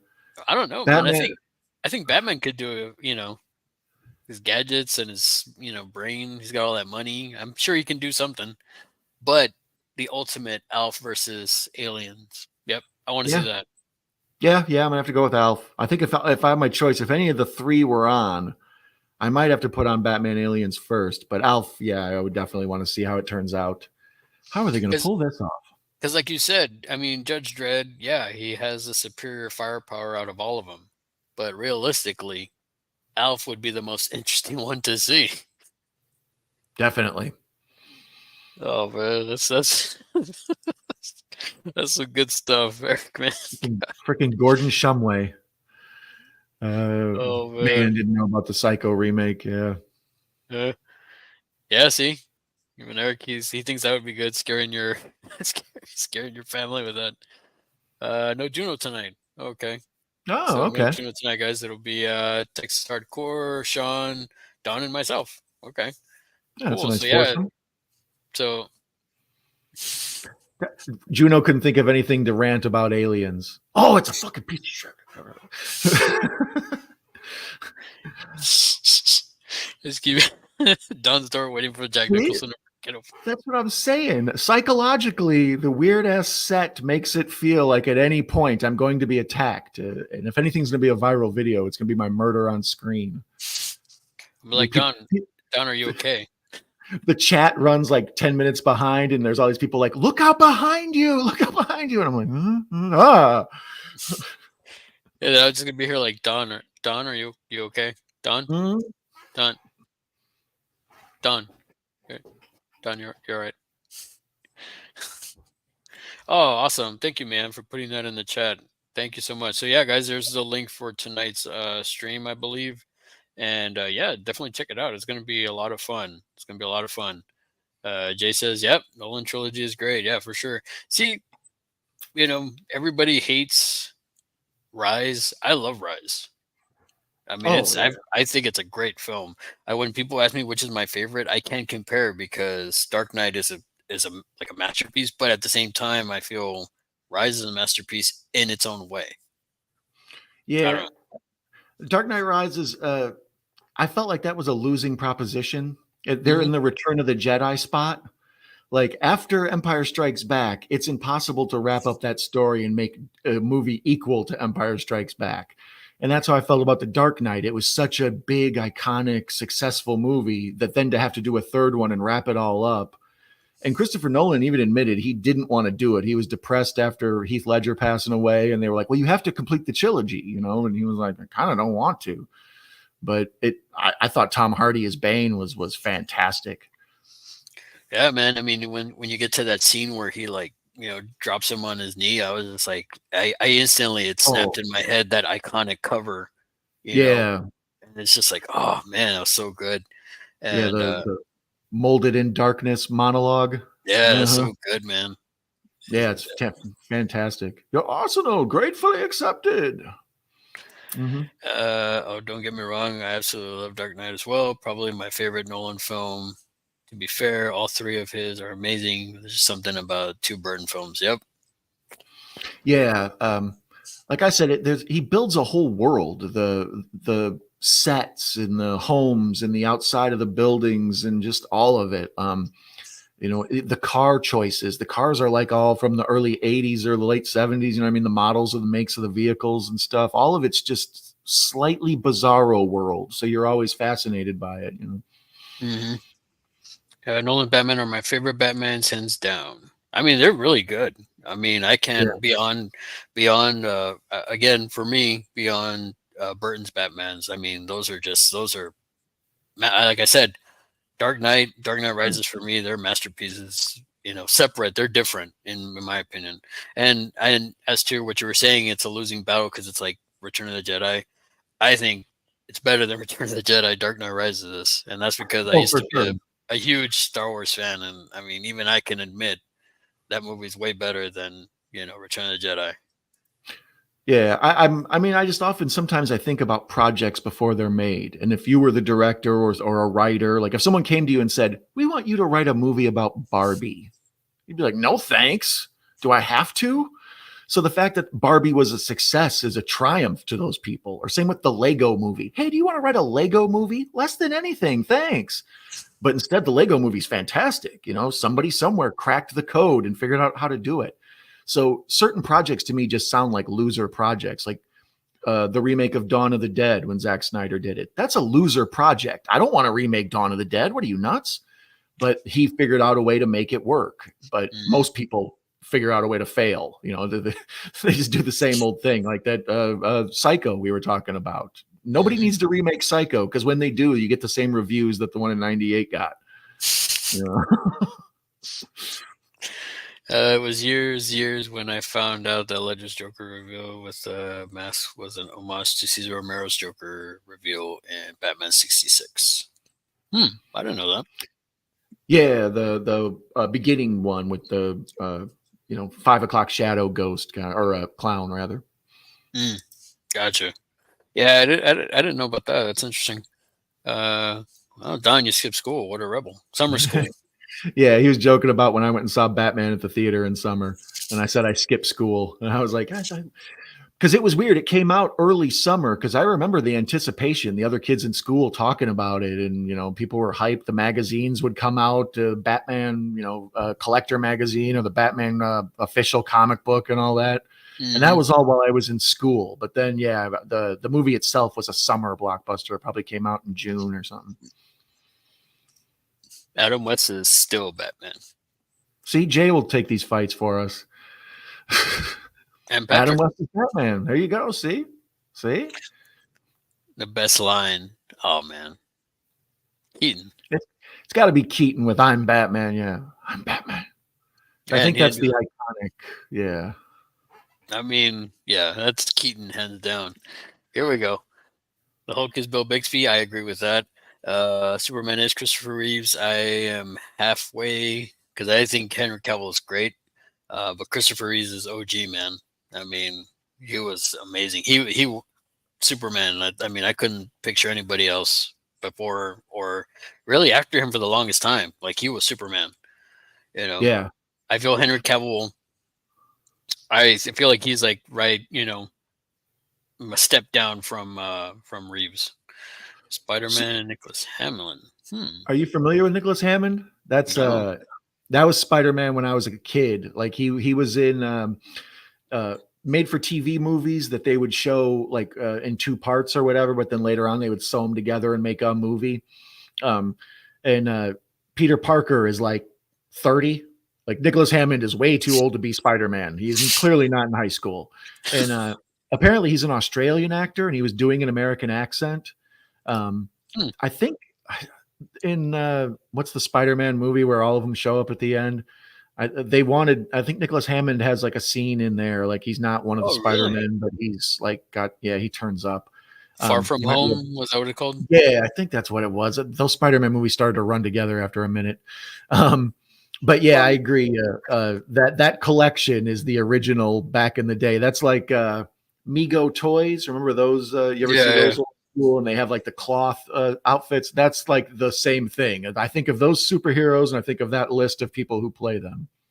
Oh. Um, Hmm. but Christopher Reeve as Superman, I feel that the Superman keeps evolving. Like the George Reeves back in the day, the old black and white one, his body's kind of like 40s strong. Like he's not cut up. He's just sort of bulky. He's even got a little bit of a belly. He looks like somebody's, your dad's drunk friend or something.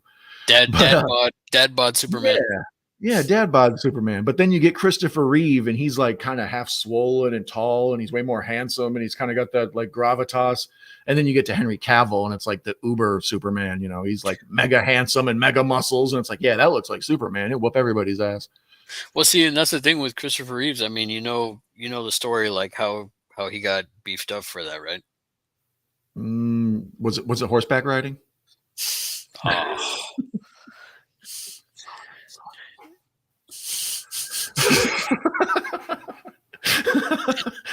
No, how did he get beefed up, Larry? Was he on the juice? Was he taking the gas? No, man. Vader trained him. Dave Prowse. Oh, I thought you meant Van Vader. Oh, It's Vader no, time. no. Dave Prowse would come in each day, and he's like, "Okay, we're gonna put this much weight on there." He's like, "We'll start at whatever his max was, and they'll go from Mhm. there." So literally, like he was starting at his max weight and training every day for I can't remember how many hours, and that's how he got beefed up for Superman. Uh, Um, it's crazy, did you man. did you ever see Clockwork Orange? Been ages, but yeah, he's in that too. Yeah, he's in that. He plays the bodyguard of like this old rich guy, and he's working out in that movie. Like you see him doing rowing machines and push-ups and stuff or whatever. So that's like what I keep imagining is him with the Austin Powers glasses and haircut and doing 70s workouts with Christopher Reeve. All right, alien talk. You ever wonder if there's a planet they're full of Matilda Matilda May. May looking vampire chicks that want to and drink blood afterwards? Road trip, if so. I don't know. Matilda May's the hottie from Life Force. Yes. Yeah, the very very very lovely woman, very well endowed, very healthy. Very healthy is what I should say. That's what I mean. Um, trying to keep it a family show, and no JOI needed for Matilda May. She is wow, that'd be interesting though. It's almost like I guess it's like Wonder Woman, right? Like but a whole planet of like Wonder Woman. Amazonian planet. Yeah, there you go. With Matilda Mays. Different versions of Matilda Mays. I find you pluralizing her to be offensive. Matilda Mays? That's offensive? Matilda Mays? There's multiple Mays? Well, never mind. Mays? Multiple Mays? But there's only one man. You're going to need a lot of boner pills and Gatorade. For all the Matilda Mays? Yeah, if you're on a whole planet of Matilda Mays and you're the only man, I mean, you're going to be like the women in Mad Max Fury Road. You're only there for one purpose. You're just chained to a wall. Mm-hmm. Jay, come on. Nicholas Hammond. See, he gets it. Yep. He's sticking to it, man. He's sticking to his guns. Yeah, exactly. Michael Keaton is Batman. Christopher Reeves is Superman. Tobey Maguire is Spider-Man. But that's just me. I did a thing on my channel, the 5 best Spider-Mans. So that one of my 5 fours is the best Spider-Mans, and I go through and break each Spider-Man is a different Spider-Man. So you can see where Nicholas Hammond ranks out of that list there. But if I had to pick second best, Tom Holland. Okay. Yeah. Tom Holland's, I think, the best of the Spider-Man. Because he looks age appropriate, but he also looks like maybe he can fight. Tobey Maguire doesn't look like he could fight, even bulked up. I think I could take him. Yeah, he's more like a wet noodle. Yeah. The Wraith, yep. The Wraith, man, I haven't seen that movie in forever. That was a good one. Wow, we're back at the Wraith. All right, let's crank these out. We're way behind. That goes way back. He does. He's the Amazing Spider-Man. I'm gonna start speeding through these, man. Yeah, read through these. The Micro Machine Guy. More. I hate to admit it, but Roger Moore is my James Bond too. I wish I could give a classy answer like Connery or. I really had high hopes for Pierce Brosnan because I loved Remington Steele, but Roger Moore is my James Bond. He wears the tux better than anybody else. He seems like a cad. See, Jay agrees with Eric's answer. Yes, I'm partially there. I would say, we're not partially. I mean, I think Roger Moore and Sean Connery, but I would pick Connery because it's Connery. But if Connery could kick your ass and Roger Moore could steal your lady. You know, Big Sean definitely a close second. Good old Roger Moore. Looks like everybody's loving Roger Moore here. That's awesome. I thought everybody hated Roger Moore. Yeah, he's a Pierce Brosnan too. Yeah. Professor Die Another Day was a dumpster fire. I only liked GoldenEye, man. Myself, I was just a fan of GoldenEye. I was more of a fan of GoldenEye the game than the movie. So. Hey, thank you, Guy. I appreciate that. Thank you, good sir. Thank you. Everybody saying hi to Guy. Probably ended the relationship, then watched the show. Oh, man. I don't like tomatoes very much at the time. And when I saw Attack of the Killer Tomatoes, I definitely hit me hard. Yeah, they're discussing having personal things in your life that affect your movie watching. So, yeah.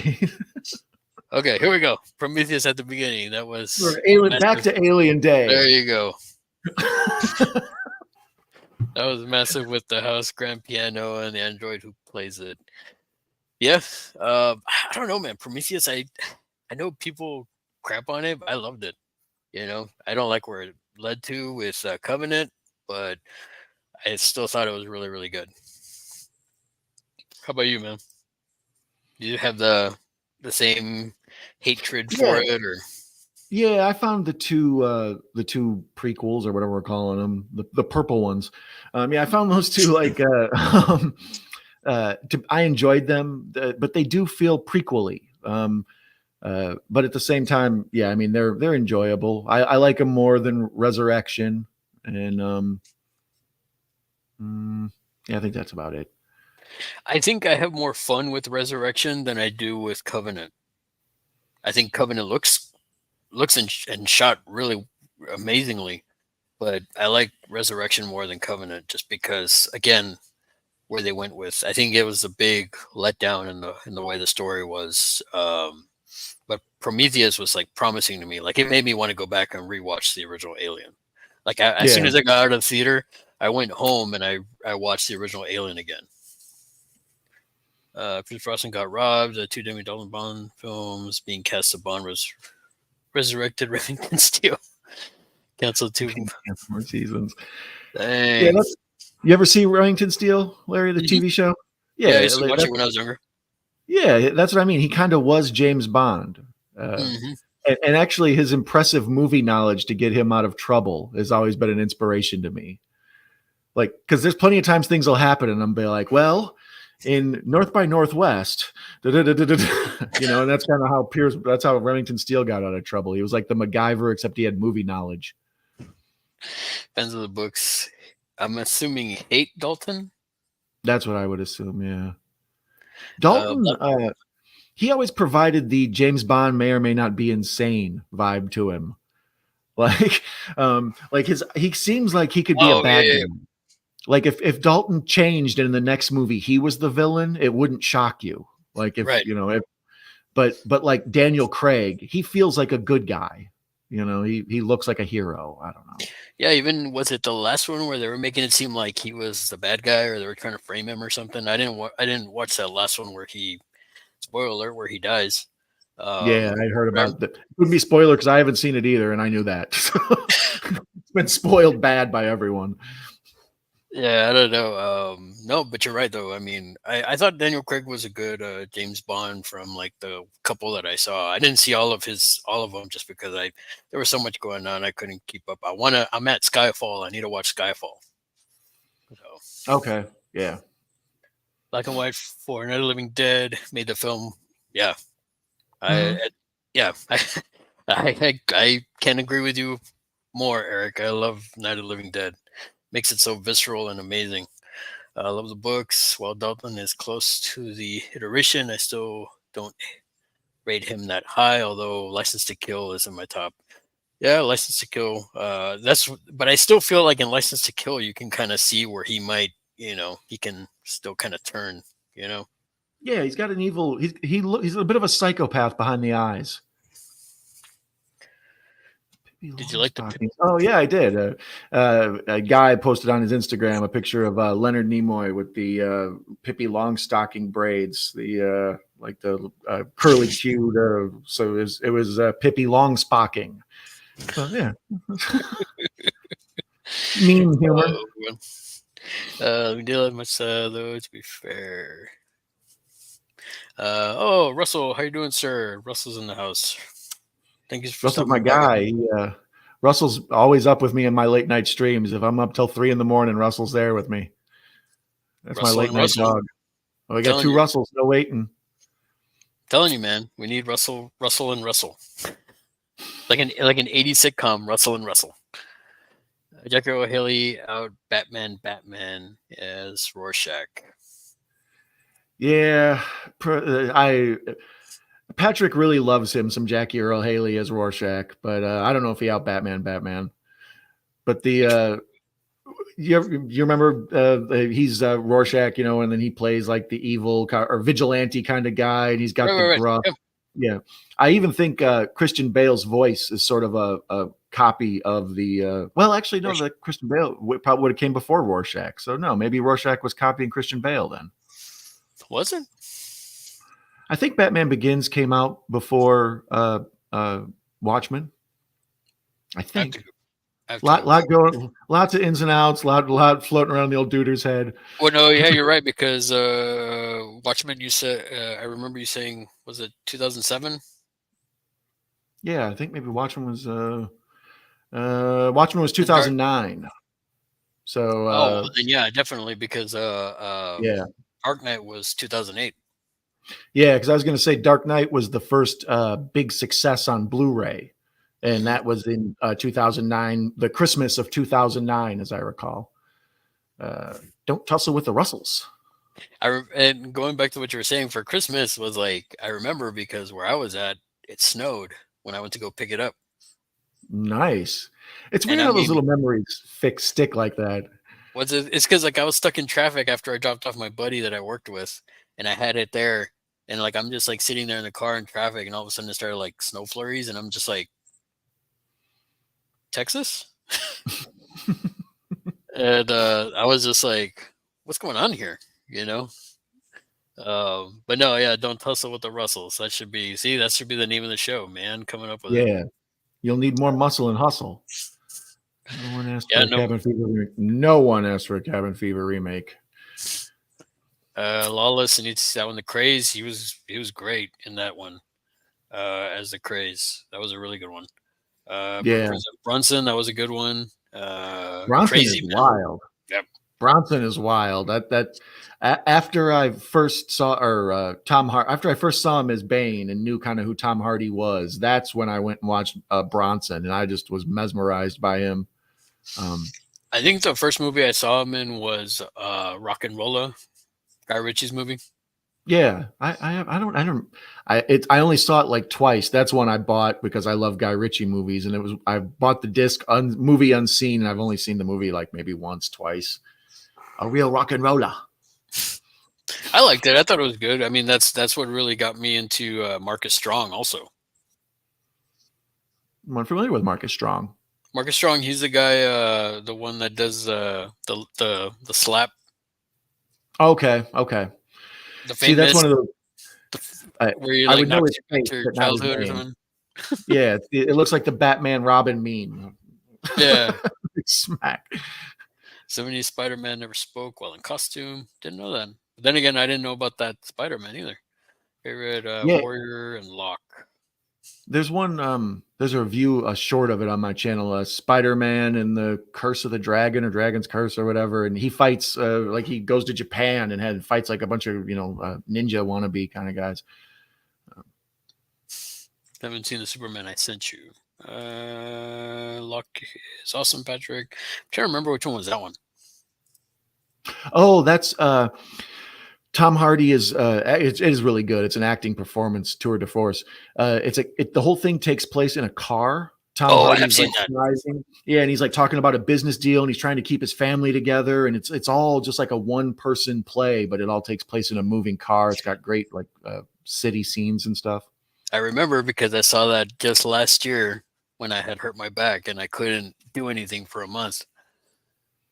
So Oh, yeah, I'm glad you I, got better. yeah, but it was just like that was one of the movies that like me and my wife we were watching that, and I was just like I could only sleep on one side because like I was in pain whichever way I would lay on. I was like in so much pain. But I remember it because like I was like I remember watching that movie and I was like, oh man, this is really good. What would you like to see the Alien franchise go for future films if you were calling the shots? Oh man, where do I start? Yeah. Um, Matchups. Alien versus Predator. They still haven't really done the perfect film of that yet. I like the first one, the AVP, that when the old pyramid thing or whatever, but a lot of people don't. I like the aliens in the snow, but I'm not a fan of Requiem. But that concept, I think, would be cool. Is an alien loose on Earth being like a stalker type, killer. Um, an What did you alien loose in an office building. one alien or would you want a horde? Hmm. I'd probably go one the first time, and then if it did well and you needed a sequel, then you could go horde. Just follow the original format because you only need one to kill a bunch of humans. The acid blood in the mouth and all that is just impenetrable. So I would have done like so I would do what not exactly what AVP did. One predator, one xenomorph. Predator had like bare bones, like this like zombie stick, gauntlets, no plasma cannon, no cloaking device either. Mm. And then just have them like humans in the middle and them hunting each other.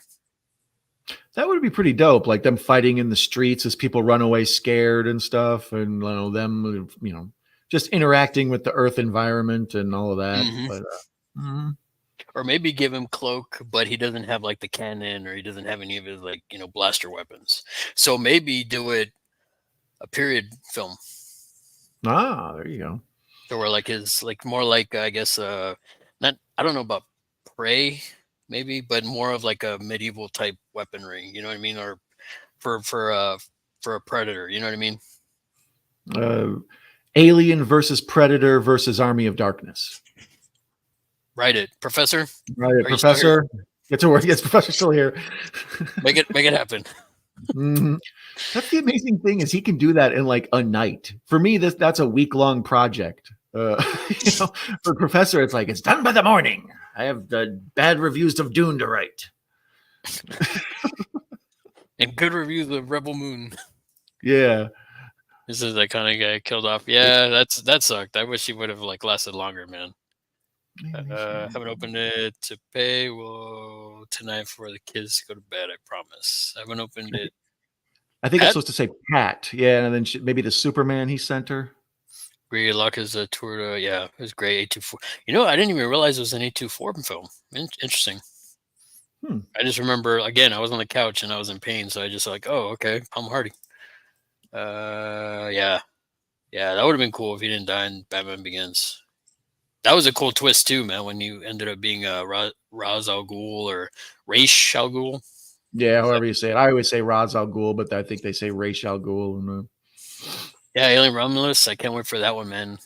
Especially for what we got with Evil Dead. His Evil Dead, Eddie Alvarez's. I can only imagine what this was going to be. And, yeah, I'm expecting a lot of gore.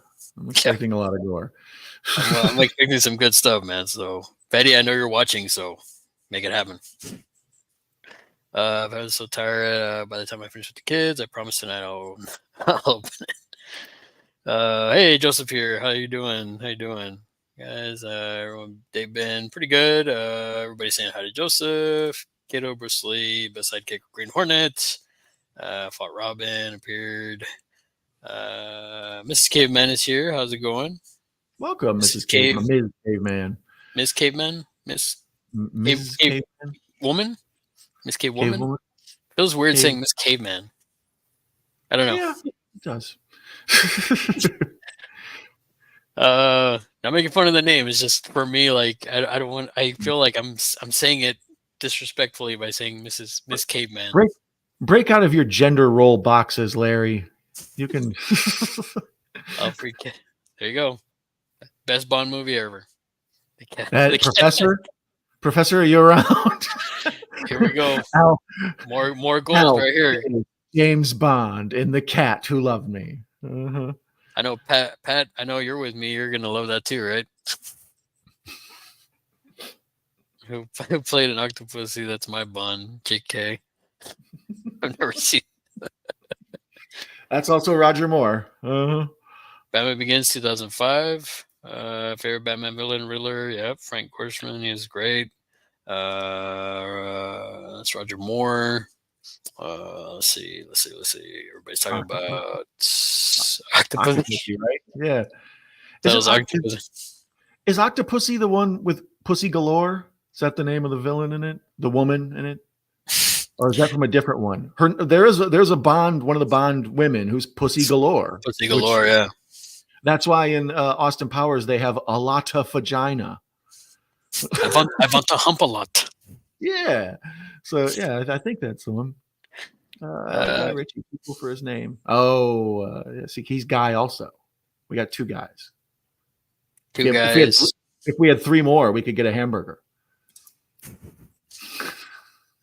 That was a stretch. They're not all winners, folks. They're not all winners. Too much cat to handle. Yeah, a lot of vagina. That was good. Yeah, it was definitely good. I will check out Aliens. Yeah, definitely check out Aliens. And if you haven't seen it yet, Joseph, check out the watch party that we did, and check out the watch party tonight that we're going to be doing with Cinephile Sanity. Me and Don did a watch party before of Aliens on Don's channel. But tonight we're also going to be doing on Sean's channel. We're going to be doing a watch along for Aliens. So definitely stop by and check it out, man. Also, Predator. I mean, again, me and Don did that on Don's channel. That was actually the first time I ever live streamed because of this guy. And yeah, definitely check it out. Predator is a great movie. Great movie. Yeah, the It's first another. Predator with Arnold is, yeah, that's a must see for a film lover. Check that one out.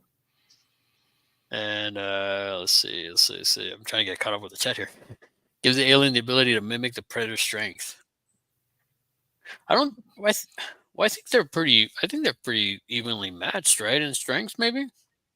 I mean, I think the reason Alien versus Predator works is because they're such different creatures. Like the Predator is basically a humanoid. You know, he walks on two legs. He's got the arms. He fires weapons. He's got a head. But the Xenomorph is more like almost a bug.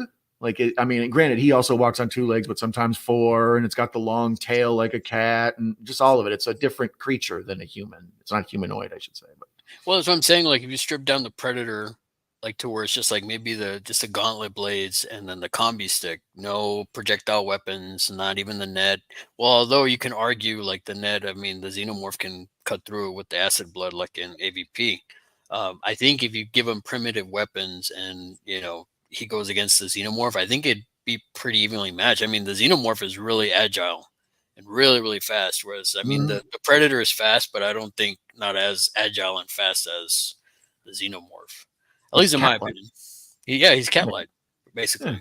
Speaking of cats, Cheetah ate Elf. There you go. Pussy Galore is in Goldfinger. Yeah. I was trying to remember what it was because I was like, that would be too on the nose if Pussy Galore was an Octopussy. Honor Black Man will start in Avengers UK series. I don't think I saw the UK series. Tonight's stream. Yeah, the UK, the Avengers, the show.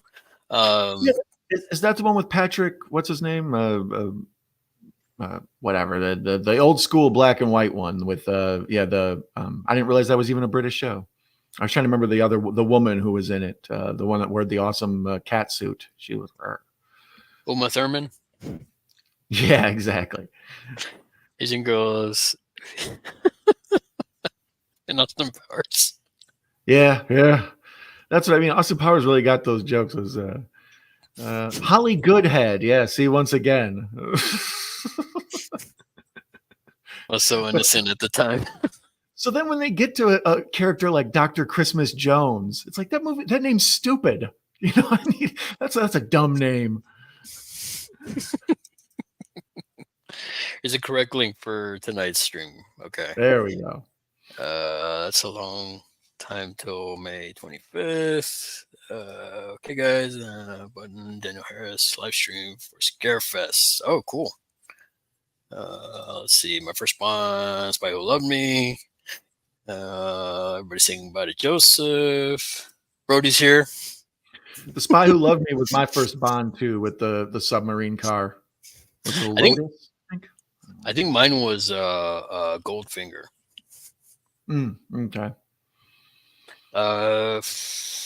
No, you know what? It might have been. No, you know which one it was? It was the oh my God, why is it escaping my head? The Sean Connery one that wasn't wasn't a Bond film. The one with Kim Basinger. Never say never again. Is that it? Yeah, that one I saw in the theater actually. And even then I didn't understand that it wasn't a James Bond movie. Like I had to be told that like 20 years later. It's like, oh, that's not even part of the official canon, or oh, it felt like James Bond to me. Brody, hey, how's it going, Brody, welcome, young buck. Nice to see you.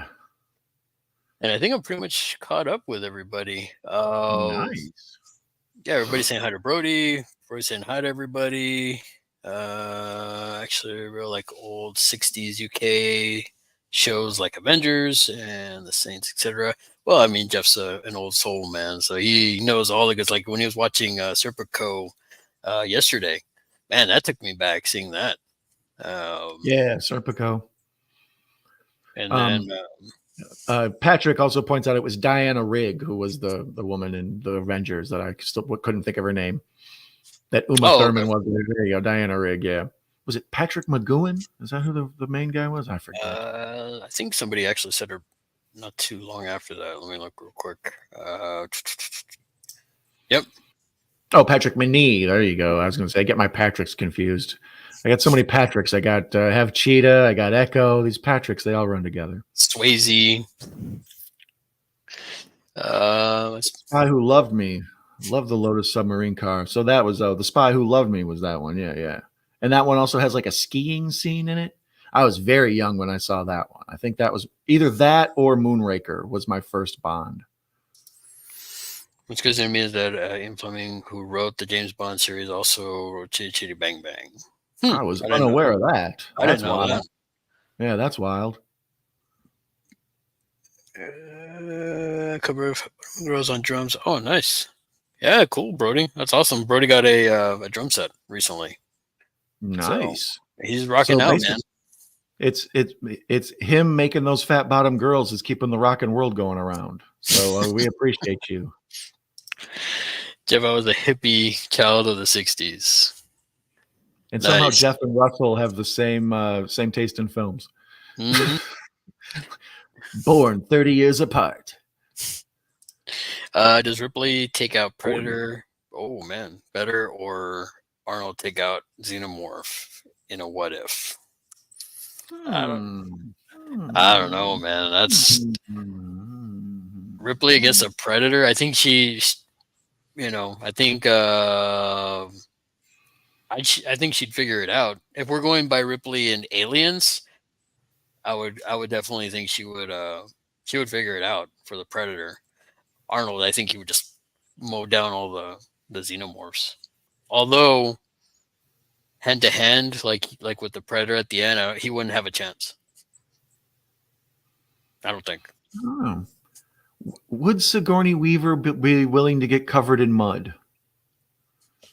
And what would Sigourney Weaver's relationship with Carl Weathers be?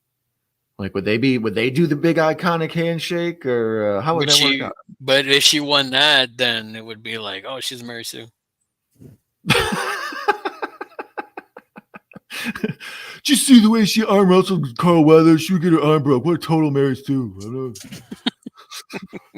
Go home and hump my Dune popcorn bucket. Or Ghostbusters Ghost Trap. Yeah, exactly. Did you see the Deadpool mock-up for the popcorn bucket? It's a Deadpool mask, but then it's got the same mouth as the Dune alien. Oh, man, that's crazy. Oh, man. This is Holly is the Doctor. Oh, man. Yeah, there you go. Ripley and Jonesy. Because you can't have Ripley taking on the Predator without Jonesy. You know, we love a movie character when we know its pet's name. Mm-hmm. Like, I don't know the name of that bird in Beretta. Or so yeah, I don't know. I got what did Brody get? The NECA cult what? Got the NECA cult classics. Michael Myers. Listen, I was okay with the price. I'm assuming it was expensive. Yeah, I know what he's talking about. He's talking about the Bob the Ghost one. I saw him post the. Okay. Yeah, that one's a. That one's a pricey one, man. Well, actually, we've gone 2 hours, man. So I think it's probably for this Alien Day thing. We really didn't talk about aliens. I think we got a lot of aliens in. It's interspersed. It jumps, but you know, the important thing is that everyone. The important thing is the friends we made along the way. So you know. Go with Ripley, believe it or not. Now she's doing bad jokes. It's like a contagion. Oh, I love that joke. Oh, man. And that's what I was telling you earlier, man. The NECA Romulus. Yeah, I can't wait for that. May is becoming quite the NECA collector. I've noticed on her channel. Don't blame me, man. That's on you. The bad jokes are my fault, and the NECA is your fault. And with that, who's getting face hugged? Are we going to go an episode where I don't take my pants off? Oh my god! Yeah. All right. Oh, there you go. Uh, Thanks, Russell. We'll see you later, brother. And Catch you everybody there. else, again, thanks for stopping by. Thanks to my man Don for always sticking by me and having a crazy stream. Definitely, we will see y'all later on Cinephile Sanity Sean's channel for the aliens. Hopefully, we'll get more alien talk done there than we did here. But no, again, it's a lot of alien talk. We're just gonna re-ask the same questions, just keep saying them over and over again. Right. Thanks again, Jeff. Thanks again, everybody, for Jeff's stopping by and hanging Thanks out for with being us. here, Jeff. You all absolutely rock. Professor, thank you so much, sir. Lots of future work to work on. We got trailers. We got trailers galore coming, and I'm happy. So if you missed any of that, Professor, go back if you want. I'll try to go back and I'll give you the times to get you out. Yeah. All right, guys. Everybody, thank you so much. I hope you all have a wonderful evening and a wonderful weekend. And again, come hang out with us tonight on Sean's channel. Don, anything you got coming up? I do. Tomorrow afternoon, I will be on Video Tasties channel. We're going to be watching Remo Williams' The Adventure Begins. Although across the pond, it's called Remo, which is a much easier title. Doesn't sound as exciting though. So we'll be watching the Fred Ward classic, Remo Williams' The Adventure Begins tomorrow with that. Tomorrow night sometime is the current plan is to watch Batman 89 with my cohort here, Larry. And also next week, Into House will be on my channel. So join us once again for episode 13, assuming we don't get canceled, over on my channel. Other than that, I would like to point out, wish everyone a happy spring season. And also wish you green grass and high tides forever. Thank you, everybody. Y'all have a good night. See y'all later.